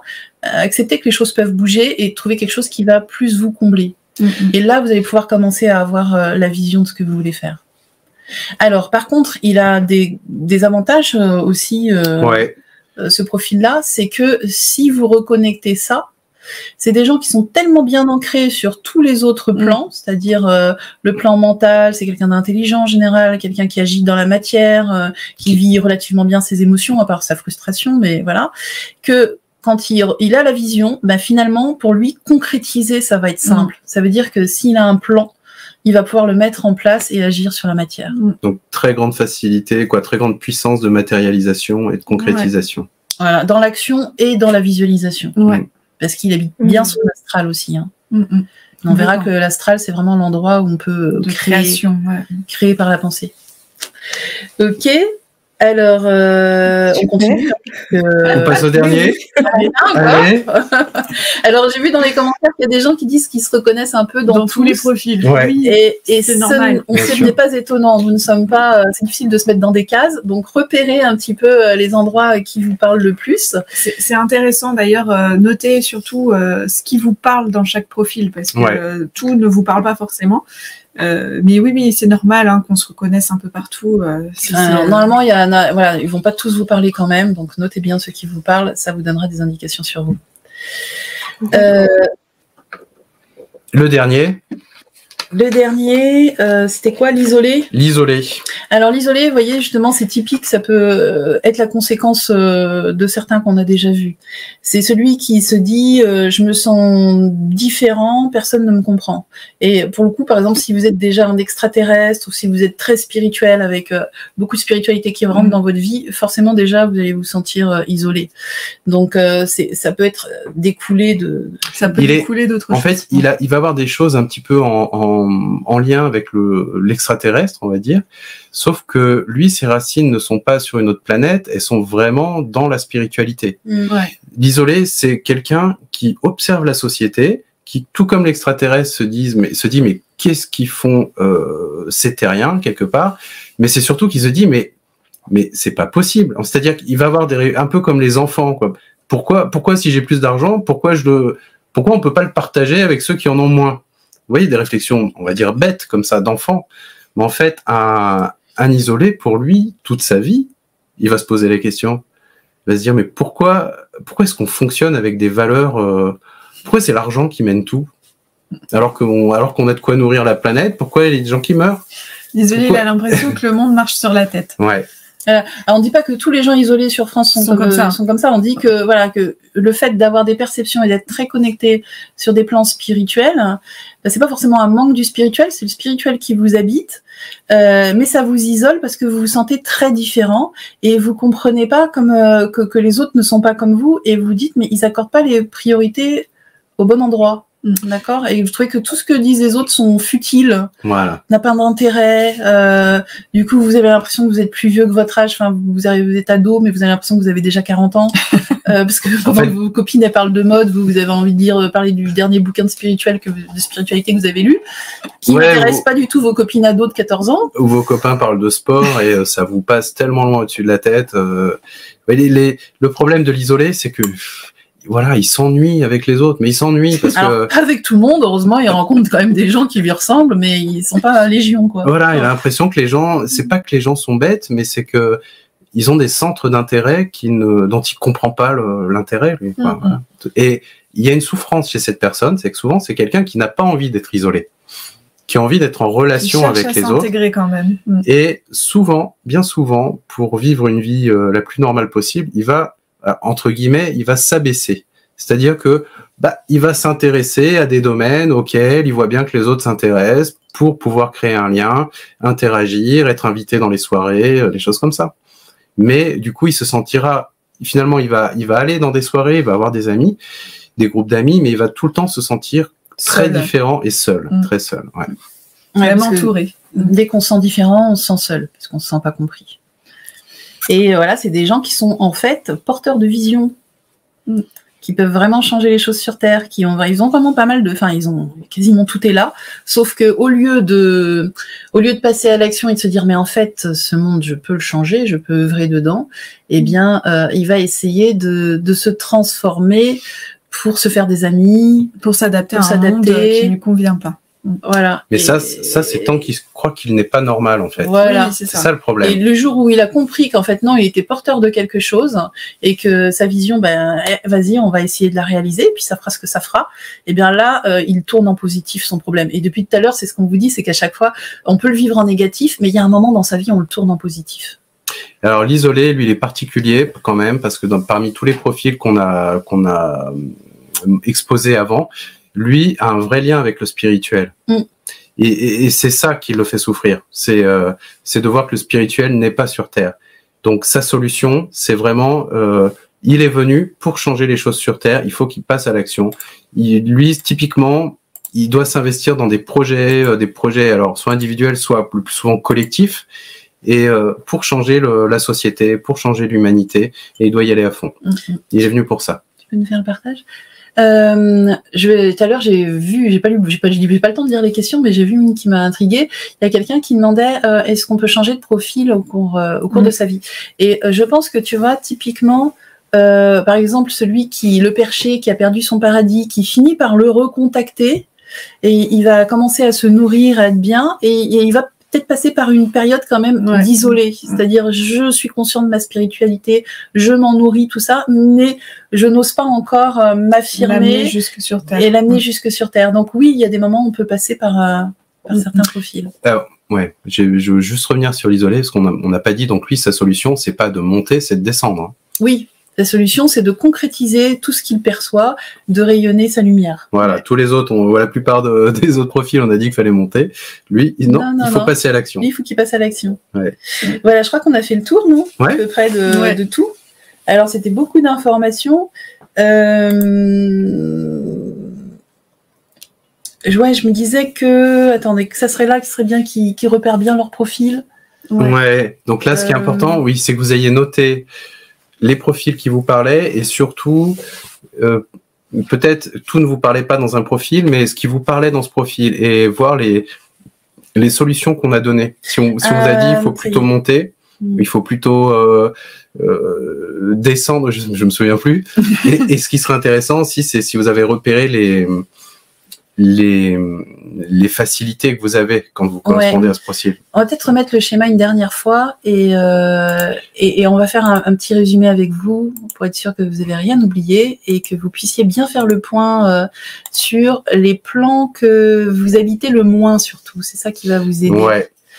Voilà, donc on a vu que l'hypersensible, lui, il va souvent monter dans le mental, passer de l'astral au mental et tout ça, et il va lui manquer du coup cette connexion. On a parlé d'axe vertical vers là-haut, et il va lui manquer donc cette part-là. Donc on peut dire que lui, en gros, si on regarde ce qui lui manque, il lui manque le supramental et le causal. Bien sûr, c'est très caricatural, hein, il y en a qui, voilà, mais globalement, ça serait ça. Le perché, on voit que lui, il lui manque toute la sphère spirituelle, alors que il y aspire énormément, que l'appel est là en fait, mais il n'écoute pas complètement son appel. Donc il peut avoir y aller quand même régulièrement, mais il faut qu'il y aille plus. Et il faut qu'il monte pour ensuite, naturellement, il redescendra. Une fois qu'il sera nourri, il va redescendre, il va s'incarner, il va être bien sur Terre. Mais notez quand même qu'il lui manque et le plan spirituel et le plan astral et vital. Il peut manquer un peu de vitalité, il peut avoir des difficultés, on va voir tout à l'heure, à concrétiser. On va répéter ça tout à l'heure. Le perdu, le perdu, c'est quelqu'un généralement assez mental. Il a une simple décision à prendre dans sa vie, c'est de dire je me rends compte que tout ce que je fais ne me mène à rien, donc à partir de maintenant, je choisis d'agir selon mes valeurs les plus élevées et pour trouver mes valeurs, pour me mettre en cohérence avec ces valeurs. Et ça va me faire du bien de monter au-delà du supramental, monter sur le plan causal aussi. L'extraterrestre, on voit que il habite pas trop quasiment pas son émotionnel, mais ça dépend. Il y en a si, mais bon, chez beaucoup, pas beaucoup. Enfin, chez beaucoup de personnes extraterrestres sont pas énormément dans l'émotionnel. Et puis il en manque souvent. Il aurait besoin de se reconnecter à sa famille, à sa planète, pour justement se nourrir et redescendre aussi après sur Terre. L'extraterrestre, il a besoin de sentir qu'il est normal dans un monde différent. Donc il faut qu'il retourne dans ce monde différent. Et une fois qu'il va sentir, généralement ceux qui sont venus sur Terre sont courageux. Hein. Nous, à chaque fois qu'on accompagne des reconnexions comme ça, pas à chaque fois, mais bien souvent, qu'il retrouve sa famille, c'est comme s'il avait été envoyé sur Terre en ambassadeur. On envoie les plus braves sur Terre. On envoie les plus courageux sur Terre. On sait que ça va être dur, et du coup là, il comprend enfin sa fonction. Et souvent, il accepte de revenir sur Terre et de vivre sa vie en s'impliquant plus dans la matière. Et l'isolé, on voit que lui, il densifie pas les choses, c'est-à-dire qu'il est sur tous les plans spirituels, il densifie pas les choses pour les faire arriver sur Terre. Il lui manque donc 2 plans.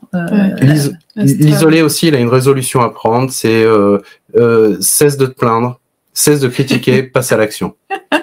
Ce que tu vois ne te plaît pas, change ce que tu vois, participe. Et donc en fait la solution pour tous, c'est quand même d'explorer tous les plans de conscience. On voit que quand il en manque, quand il y a des endroits où on ne va jamais ou très peu, il y a un gros vide et on n'est pas épanoui. Donc finalement la réponse est presque la même pour tout le monde, sauf que ça va pas être forcément les mêmes plans à aller voir. Et juste, si vous avez bien pris note des profils qui vous interpellaient, on va regarder quand même pour vous donner un petit peu plus matière à réflexion, comme s'il n'y en avait pas assez. un petit peu les conséquences quand il vous manque un plan. Par exemple, si vous êtes très peu sur la matière, c'est-à-dire que la matière vous ennuie, vous le faites parce qu'il faut le faire, mais voilà, enfin pas tellement dans le monde physique, il va y avoir de la difficulté à réaliser les choses dans la matière, c'est-à-dire que quand vous vous lancez dans un projet, ça met des mois, des années à aboutir, ça vous demande une énergie de folie, parce que même si vous regardez au niveau des corps, ça veut dire que vos corps, ils ont du mal vos corps invisibles ont du mal à s'aligner complètement sur votre corps physique, à descendre jusque dans vos pieds notamment. Donc c'est des gens qui sont obligés de fournir énormément d'énergie quand ils veulent réaliser quelque chose dans la matière.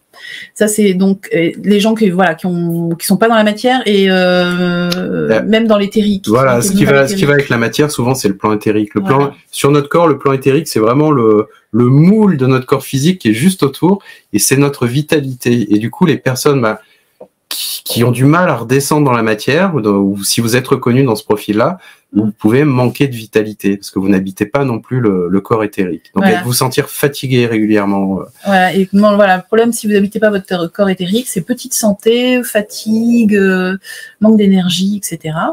Après, si dans votre profil, les profils que vous avez repérés qui vous correspondent, c'est l'astral surtout qui manque, voilà, ça va être soit trop d'émotions ou pas assez. On peut fuir l'astral parce qu'il y a trop d'émotions dedans, ou alors ne pas vraiment le vivre, ne pas vraiment l'habiter, et donc avoir l'impression de donner une impression d'être froid en tout cas. Oui, se couper de ses émotions. L'extraterrestre. Soit l'extraterrestre, des fois, il ne sait pas comment on fait, tout simplement. Il aimerait bien, mais il ne sait pas. Il est venu apprendre.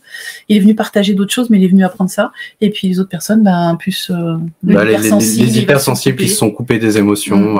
Ou pas, enfin, ça dépend des hypersensibles.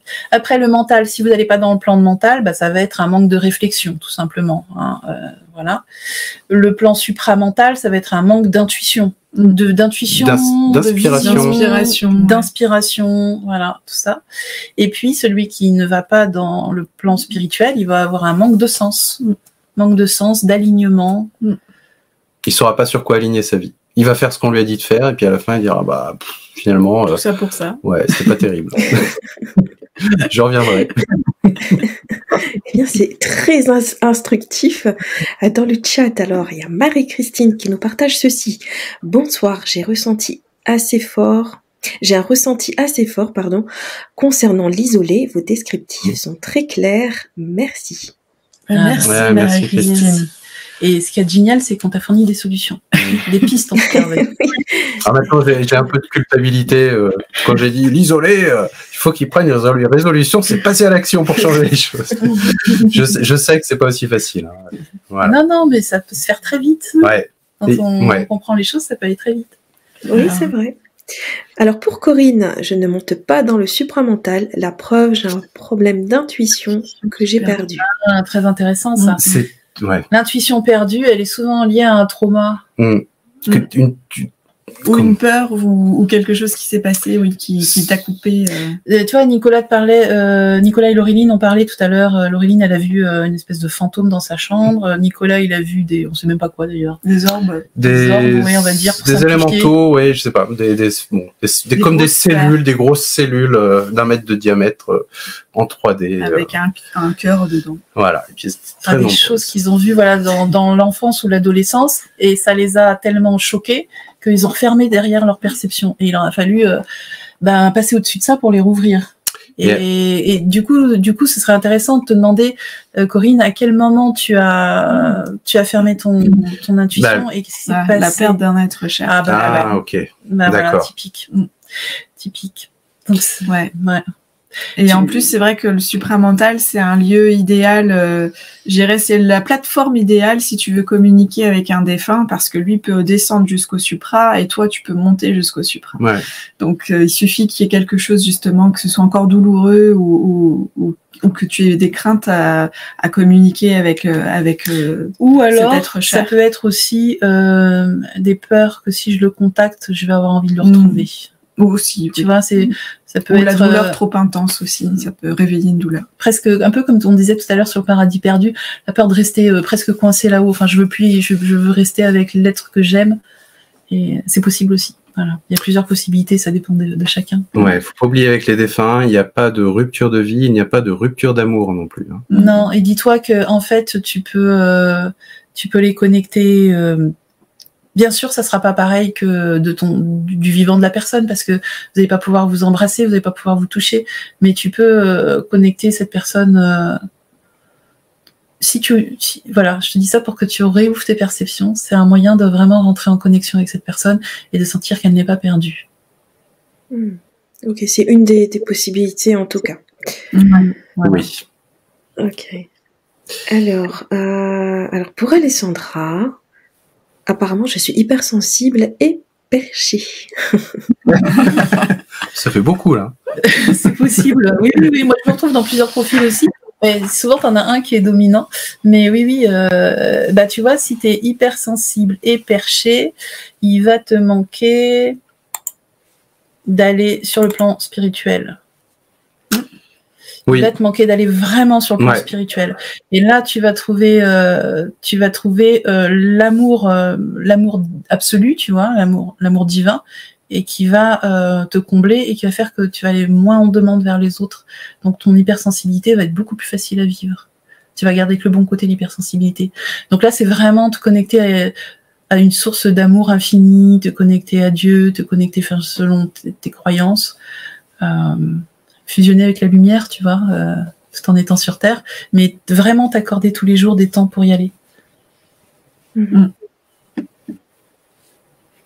Et que diriez-vous à Justine qui écrit « Peur, car vision des entités et les sentir ». Oui, c'est ce que Nicolas décrivait là avec son histoire d'orbe, ou Laureline avec son histoire de fantôme, tout à fait. Alors les entités, c'est un peu pire parce que dans l'histoire de Laureline et Nicolas, on va dire que c'était des êtres qui étaient quand même relativement bien intentionnés. Neutre, ouais. Nicolas neutre, et pour Laureline, c'était plutôt quelqu'un de sympa en fait. Oui, je pense que dans le fond, c'était une manière de m'ouvrir à tout ça et de communiquer avec elle, mais bon, ça m'avait. Oui, il y avait pas de mauvais fond du tout derrière. L'entité, quand on, oui, il faut dire selon notre terminologie à nous. Après, je sais pas parce que c'est un mot très difficile à définir, entité. C'est un mot valise un peu. Ouais. Si c'est une entité vraiment négative, c'est beaucoup plus compliqué.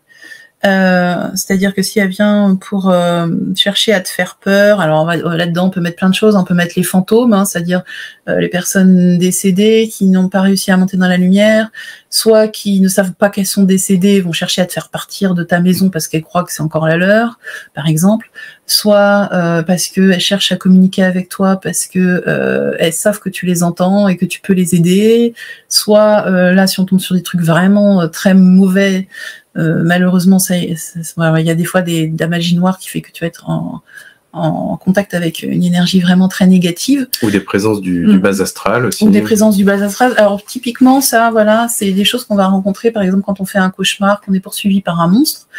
Typiquement, là, vous êtes dans le bas astral. Et du coup, alors, je vais quand même donner des solutions. C'est pas facile à faire, mais c'est très simple. C'est ce dont on a parlé tout à l'heure. La solution, c'est de se mettre dans le cœur. C'est-à-dire qu'à partir du moment, alors si vraiment le cœur, c'est pas votre truc, vous pouvez vous mettre aussi dans la joie, par exemple.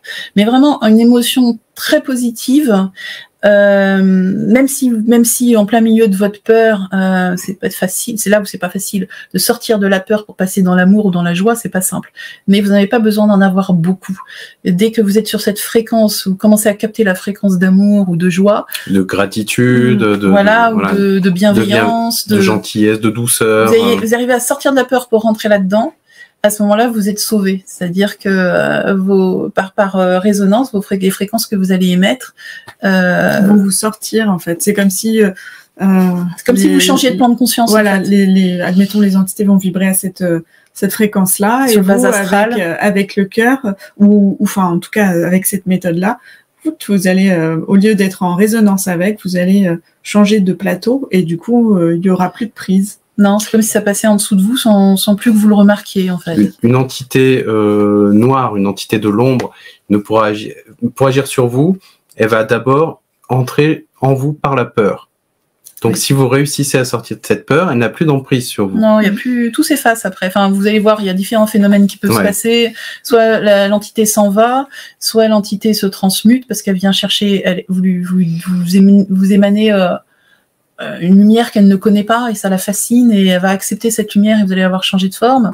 Après, il y a plein de possibilités. Après, si c'est une personne décédée, peut-être qu'elle vient vers vous parce que elle sent que vous pouvez la sentir, vous avez des perceptions, vous pouvez la sentir, et elle sait pas toujours qu'elle est morte et elle sait pas quoi faire. Donc c'est à ce moment-là, c'est lui expliquer qu'elle est décédée et lui dire qu'il faut qu'elle monte vers la lumière. Voilà, c'est un peu plus compliqué que ça, mais en gros, j'essaie de simplifier là pour vous ayez des outils. En gros, c'est ça. Finalement, mettez-vous dans le cœur et la plupart du temps, 80% du problème va être résolu à ce moment-là. Vous n'avez pas besoin d'être dans le cœur dans la totalité de votre vie, c'est pas possible. On vit toutes des émotions positives, des émotions négatives, c'est normal. Mais quand vous voyez que c'est le soir avant de m'endormir et c'est là où ça arrive, hop, je me mets dans le cœur. Même faites un petit rituel qui vous fait du bien. Alors nous, on croit à tout ce qui est guide de l'invisible, ange et tout ça. Vous pouvez aussi les appeler, leur demander d'être près de vous, de vous soutenir. Dites-vous aussi que toutes les rencontres avec les personnes décédées et les entités, ce sont des appels spirituels en négatif. C'est-à-dire que ça fait longtemps que le spirituel vous appelle et que vous y allez pas, alors ça vient vous chercher en négatif pour vous dire « tu sais, l'invisible, ça existe, regarde. » Fais quelque chose. C'est votre âme qui vous appelle. Ok, en tout cas, merci infiniment parce que donc il y a Alessandra qui nous dit « Je n'avais pas pensé à vibrer l'amour. Merci pour le conseil. » Et oui, la bulle de protection, on se bat un peu contre la bulle, nous. Hein. Alors, ce que veut dire Nicolas, c'est que souvent on parle de bouclier de protection, de bulle de protection, et en fait, ça marche que très moyennement. Le problème, en fait, avec ces méthodes, c'est qu'elles sous-entendent qu'il y a danger. Et comme on est des très bons créateurs, lorsqu'on met une bulle de protection, on attire le danger. Vous êtes en train de dire, je mets ma bulle de protection pour me protéger. Vous protégez de quoi? Du danger. Donc, vous créez le danger. Donc, ça marche pas. Parce que sinon, faut que ça serve à quelque chose, cette bulle. Donc, ça marche pas. Vous y allez avec une pensée de peur. Ça marche pas. Par contre, si vous mettez dans l'amour, il n'y a pas de pensée de peur. Donc, vous avez créé que l'amour. Donc, c'est le meilleur truc pour les cauchemars. Vraiment.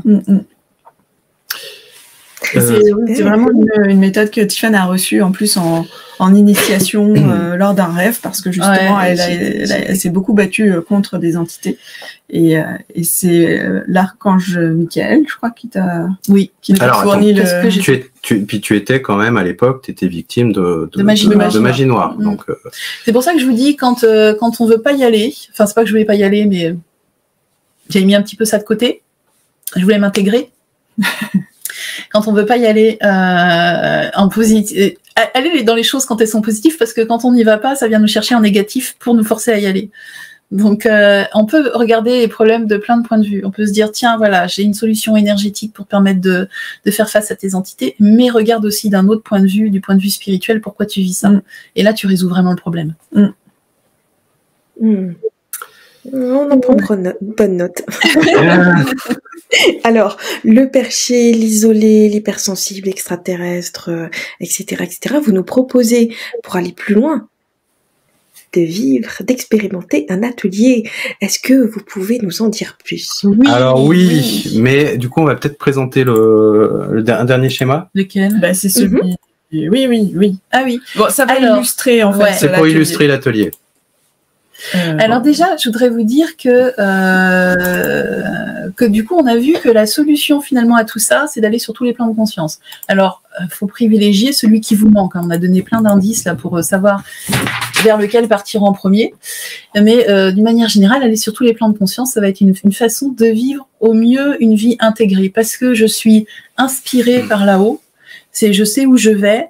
Je le conscientise, j'ai la vision, je peux mettre un plan en application grâce au plan mental, je le vis émotionnellement, je suis en accord avec, et je le réalise dans l'éthérique et dans la matière. Vous voyez, c'est comme un grand entonnoir, en fait, et il faut, s'il y a des trous à certains, on peut comparer ça aussi à une échelle.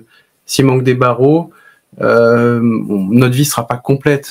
C'est-à-dire que si je vais prendre l'inspiration, mais que dans un des plans intermédiaires, j'y vais jamais, j'ai l'inspiration, mais bizarrement, j'arrive jamais à la concrétiser. J'arrive jamais à en faire le métier que je veux faire. J'arrive jamais. Je vis ma spiritualité d'un côté, mais ma matière de l'autre. Voyez. Et au contraire, ce qu'on a déjà vu avec le perdu, c'est je vis bien ma matière, mais finalement, tout manque de sens parce qu'il me manque là-haut. Donc en fait, il peut y avoir plein de raisons qui font que si vous n'allez pas sur tous les plans de conscience, vous allez avoir du mal à vivre une vie, en tout cas spirituelle, inspirée et en même temps concrète, matérielle dans la réalisation. Et heureuse dans la matière aussi. Épanouie. Voilà, donc c'est pour ça qu'on vous propose, nous, on vous incite grandement à terme aller sur tous les plans de conscience, en commençant bien sûr par ceux qui vous font défaut. Voilà, en fonction de votre profil. Là, c'est un joli tableau que Laurie nous a fait cet après-midi pour bien illustrer tout ça. Avec eh bien les fonctions donc des différents plans, c'est-à-dire on l'a vu, voilà la vie, plan éthérique, vitalité, plan de l'astral, émotionnel, mais c'est aussi pour créer sa vie, donc c'est l'endroit où il faut aller pour créer, pour visualiser et obtenir la création de ses désirs.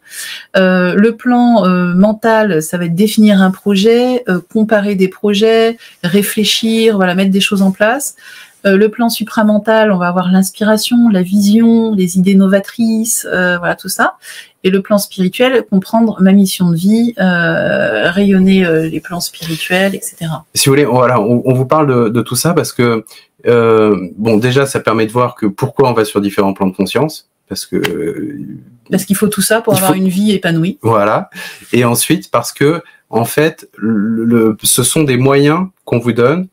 Soit en utilisant des fonctions, soit en allant visiter des lieux, en vous connectant à des présences ou à des guides, sont des moyens qui vous permettent de vous assurer d'aller bien visiter chaque plan de conscience. Ce sont des outils à mettre en œuvre.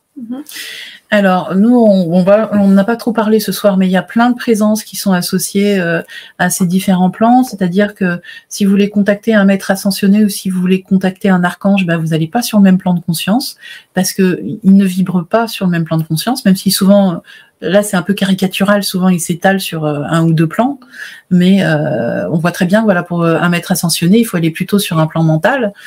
Alors que pour aller contacter un archange, on va aller sur un plan spirituel. Ça va être une façon de faire une partie du chemin. Ça veut pas dire qu'ils peuvent pas venir vers vous, mais ils auront du mal à venir jusqu'en bas. D'accord ? Si vous restez dans votre état de conscience ordinaire, vous avez du mal à capter quoi que ce soit. Alors que si vous faites au moins une partie du chemin vers eux, vous allez pouvoir les contacter et avoir les ressources qui sont associées, parce qu'un archange ne va pas vous apporter la même chose que voilà, un maître ascensionné ou un saint. Maître ascensionné va avoir plein de tips entre guillemets à vous donner parce qu'il a eu une incarnation, il sait ce que c'est qu'être humain, il va vous guider. L'archange, lui, par contre, il va avoir du mal à faire ça, mais il va pouvoir vous donner son amour inconditionnel sans problème. Mais l'archange ne comprendra jamais vos problèmes d'être humain, de bien et de mal. Ouais, ça va le dépasser. Lui, il va vous dire mais le mal c'est super, c'est un super outil d'évolution. C'est génial. Heureusement qu'il y a le mal, et la mort, et la souffrance. Pour l'archange, il ne peut pas comprendre ça. Le maître ascensionné, il peut. Oui, parce que l'archange est dans l'unité, en fait. Enfin, très proche de l'unité, en tout cas. On ne va pas donc s'étaler trop là-dessus. Il y a aussi les guides, les différents guides, voilà. Mais celui dont on va vous parler surtout pour l'atelier, c'est les lieux. Parce qu'une façon d'aller sur les différents plans de conscience, c'est de passer par différents endroits. Et il faut savoir un truc, c'est que pour bien apprendre, il faut beaucoup s'amuser.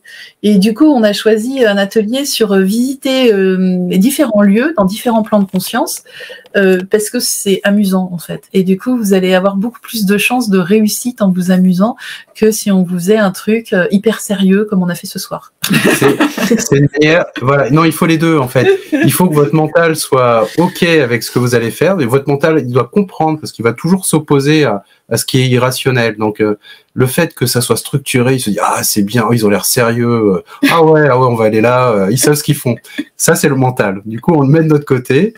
Et après, par contre, si vous voulez enseigner à votre subconscient, c'est ce que vient de dire Tiffaine, le subconscient, il faut qu'il s'amuse. Parce que il y en a peut-être. Il est en lien avec votre enfant intérieur. Il y en a peut-être parmi vous qui se sont dit ça serait bien que je médite, puis ils ont essayé une fois, ils n'ont jamais recommencé, c'était trop dur. Ça n'a pas amusé le subconscient. C'est ennuyeux. Le petit enfant intérieur, il voulait faire autre chose. Voilà. Alors et c'est lui qui va vous donner votre énergie pour faire les choses. Donc nous, voilà, c'est pour ça qu'on a décidé ce soir, c'est la première fois qu'on fait ça. On a décidé de vous proposer, voilà, une visite des différents lieux. Donc on va aller sur un lieu déjà dans l'astral, un peu un mythe. On va aller visiter tous ensemble Shambhala. Alors on a fait une prévisite, on les a prévenus qu'il y avait un gros groupe qui arrivait. Je crois qu'il y a un banquet, non? Il sera moins surpris alors. Il y a déjà un délégué, pour nous accueillir là-bas, et on vous expliquera comment y aller, comment vaincre, pas vaincre, parce que c'est arriver à passer la porte, parce qu'il y a un gardien des lieux sur les lieux dans l'astral, pour éviter que le lieu soit pollué. Donc on vous expliquera comment faire pour que le gardien des lieux vous laisse rentrer.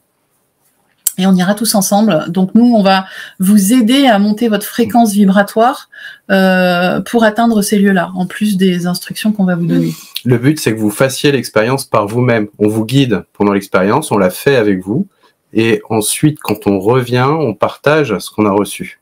Ça va être pour vous donner, vous ayez confiance en vous, parce que des fois on perçoit des choses de manière très fugace et on se dit bah non, j'ai rien vu, non, c'est pas assez concret. Et quand vous écoutez les autres qui ont perçu la même chose que vous, eh bien ça va vous donner confiance en vous et ça va vous permettre de développer vos perceptions. Le but, c'est aussi que en y allant tous ensemble, c'est un peu comme si on fait le trajet ensemble et qu'après vous savez y retourner. C'est plus difficile tout seul, mais comme vous l'avez déjà fait une première fois, c'est beaucoup plus facile que si vous l'aviez pas fait, quoi, tout simplement. Donc c'est comme si on débroussaillait le chemin, c'est comme si vous aviez après une balise GPS, votre corps emmagasine en fait la fréquence énergétique. Donc ça va être dans un premier temps, et on va pas que y aller, on a un petit programme de visite là-bas. Voilà, avec quelques soins à recevoir, des enseignements. Voilà, on a deux petits endroits qu'on voudrait vous faire visiter à Shambhala qui sont sympas. Après, on va aller dans le palais des croyances et archétypes. Oui, alors Nicolas a tenu à mettre ce mot palais parce qu'il a vu un palais. Moi, j'ai pas vu de palais. Non, là, on verra, on est sur le plan mental. En réalité, le lieu est beaucoup moins physique que dans l'astral. Donc, moi, je l'ai appelé palais parce que on m'a montré que c'était plus facile de le visualiser comme un lieu, mais qu'en réalité on est déjà dans le plan mental, on n'est pas obligé de visualiser que c'est un lieu, on peut s'y rendre directement. On va dire que autant quand on est dans le plan astral, il y a quand même une construction dans l'astral puisqu'on est très proche du plan terrestre, donc il y a de la densité. On va dire qu'on va visiter vraiment des lieux. Après, plus on va monter, moins ça va ressembler à des lieux, plus ça va ressembler à des fréquences vibratoires, et plus on va mettre un habillage dessus. En fait. Là, par exemple, il n'y a plus de gardien sur le plan mental. Non. Et là, ça va être donc le palais des croyances et des archétypes. Et du coup, on va faire un travail très intéressant là-dessus. C'est qu'on va aller voir déjà à quel archétype on est relié, à quelle croyance on est relié. Et on va demander à un moment aussi à voir les croyances limitantes pour nous. Et on va faire tout un travail pour s'en débarrasser. S'en débarrasser, en fait, ça va être plutôt l'accepter, la transmuter. Et mais ça peut vraiment changer des choses dans votre vie. Voir transformer, vous verrez. S'il y a certaines croyances dans votre vie peut-être que vous les avez identifiées déjà, peut-être pas. En tout cas, vous allez monter sur le plan mental. Il n'y a plus d'émotions. Donc là, on se juge pas sur le plan mental. On est au-dessus de tout ça. Donc on peut très bien se voir, mais hyper clairement. Et là, vous verrez, s'il y a des croyances qui vous plaisent pas chez vous, vous voyez que vraiment ça vous encombre, et vous les changerez par d'autres croyances. Vous verrez peut-être que des fois, on a même des archétypes qui sont pas d'accord les uns avec les autres, et du coup, c'est pour ça qu'on n'avance pas. Par exemple, imagine, je vais pas développer. Allez, ça vous intéresse, venez. Voilà. Puis, on ira faire un petit tour sur les plans spirituels. Alors, on va beaucoup vous en parler, on va vous y amener. On va pas trop y rester trop longtemps parce que si c'est une première expérience, il y a peut-être des gens qui auront plus de mal à monter sur ces endroits-là. Les endroits spirituels sont un peu plus difficiles à atteindre. Donc, ça sera plus bref comme visite. Mais on va quand même aller voir le lieu vraiment de l'entre-deux-vie, c'est-à-dire où on va quand on est décédé, qu'on est monté dans la lumière, qu'on attend sa prochaine réincarnation, etc. Donc, la visite sera plus courte, mais néanmoins, on ira tous ensemble. Alors voilà, on verra tout le monde pourra peut-être pas y accéder, mais en tout cas, on vous donnera les informations on a reçues sur ce lieu-là, comment ça se passe de l'autre côté, et je pense qu'il y a au moins un bon tiers des gens qui devraient pouvoir y monter. On dit un tiers à peu près. Voilà. Donc ça va être une façon, d'aller sur les différents plans de conscience de manière assez, super intéressante, quoi. Super ludique. C'est mieux que d'aller. Enfin, c'est mieux. Non, et puis nous, notre rôle sera de vous guider pour monter, pour trouver le bon plan de conscience, et on se calera sur vous énergétiquement pour accompagner le groupe en fait. accompagner l'ascension vers le plan de conscience. Alors en plus, les guides sont en train de me dire que pour ceux qui auront du mal à monter vraiment sur le truc de l'entre-deux-vies, ils me disent c'est pas grave, il y a des anges et des archanges qui vont descendre vers vous. Vous aurez fait une partie du chemin et vous recevrez des, je sais pas quoi, mais de la part des anges et des archanges. Donc vous aurez fait, vous allez recevoir quand même quelque chose. Donc tout ira pour tout le monde. De toute façon, nous ne sommes pas seuls. On va être guidés et par vous et par le monde invisible. Donc tout ça va être très très bien encadré. Et en tout cas, cette opportunité d'aller visiter les plans de conscience, d'apprendre comment faire, et puis ensuite de pouvoir y retourner de façon tout à fait autonome, c'est un vrai cadeau à s'offrir. Exactement. En tout cas, nous on sera ravis de vous accueillir. Merci infiniment. Eh bien, je crois qu'on a fait le tour des questions, des échanges, des partages dans le chat. Est-ce que vous souhaiteriez terminer, clore cette rencontre par, je sais pas, un mot de la fin, quelque chose qui vous viendrait là tout de suite? Prenez conscience de vos infinies possibilités, de vos infinies potentialités, et que vous êtes bien plus que ce que vous croyez. Vous êtes capable de énormément plus de choses. Et que toutes vos caractéristiques, même quand elles semblent négatives, sont juste le dos de la pièce, la face de la pièce et toutes les potentialités qui vont avec. Magnifique. Merci infiniment. Alors l'atelier aura lieu ces jours prochains. Vous avez toutes les informations qui vont s'afficher quand vous allez cliquer sur le lien qui apparaîtra sous cette vidéo. Une toute dernière question peut-être. Est-ce que grâce à cet atelier, est-ce qu'on va pouvoir comprendre nos incarnations passées? C'est pas le but. Hein. C'est pas au programme. C'est pas le but, mais alors après, parfois, on peut être surpris. Donc, c'est pas au programme, mais si par exemple, pour déconstruire un archétype, une croyance que vous avez créée, vous avez besoin de revivre quelque chose, une vie intérieure pour le faire, alors ça viendra à vous.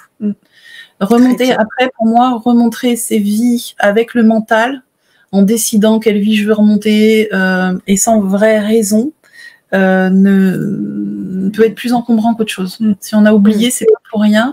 Et je pense qu'en fait, par contre, dans une perspective d'évolution, vous pouvez avoir des vies qui remontent pour vous libérer de choses, oui. Moi, ce que je préférerais, s'il devait se passer quelque chose, ça serait que sur les plans spirituels, sur le plan de l'entre-deux-vies, les personnes puissent ressentir leur énergie de vie. C'est-à-dire que on parle tout le temps de mission de vie, mais en réalité, cette mission, si on vous la donnait tout de suite, bah, vous sauriez peut-être pas quoi en faire. Alors que si on vous redonnait l'énergie avec laquelle vous êtes incarné sur Terre pour accomplir cette mission, il suffit d'avoir l'énergie et tout le reste, vous le réalisez. Vous êtes dans l'énergie, vous allez réaliser tout ce que vous êtes venu faire. Et c'est beaucoup plus simple à contacter que voir les images, voir ce qu'on a prévu, tout ça. Et si pour une première exploration, moi je me dis ça serait super s'il y en a qui pouvaient ressentir ça. Surtout que l'énergie de vie qu'on est venu incarner, on l'a tous, sauf que souvent on s'en souvient plus. Mais quand on en reprend conscience, ça reprend sa puissance. Ouais. C'est un beau TMT, on va rajouter ça pour... Allez, on rajoute ça pour la dernière exploration. Magnifique, magnifique. Merci infiniment, vraiment. Merci à tous les trois, merci à vous toutes et à vous tous pour vos présences dans le chat, vos partages, vos questions. À très très vite pour expérimenter ce bel atelier avec nous et profiter du replay peut-être pour reprendre des notes, vous placer dans tel ou tel profil que vous avez pu découvrir ce soir. Nous vous souhaitons une très très belle soirée. Merci Tiffaine, merci Laureline et merci Nicolas. À très bientôt. À bientôt. Merci beaucoup Muriel.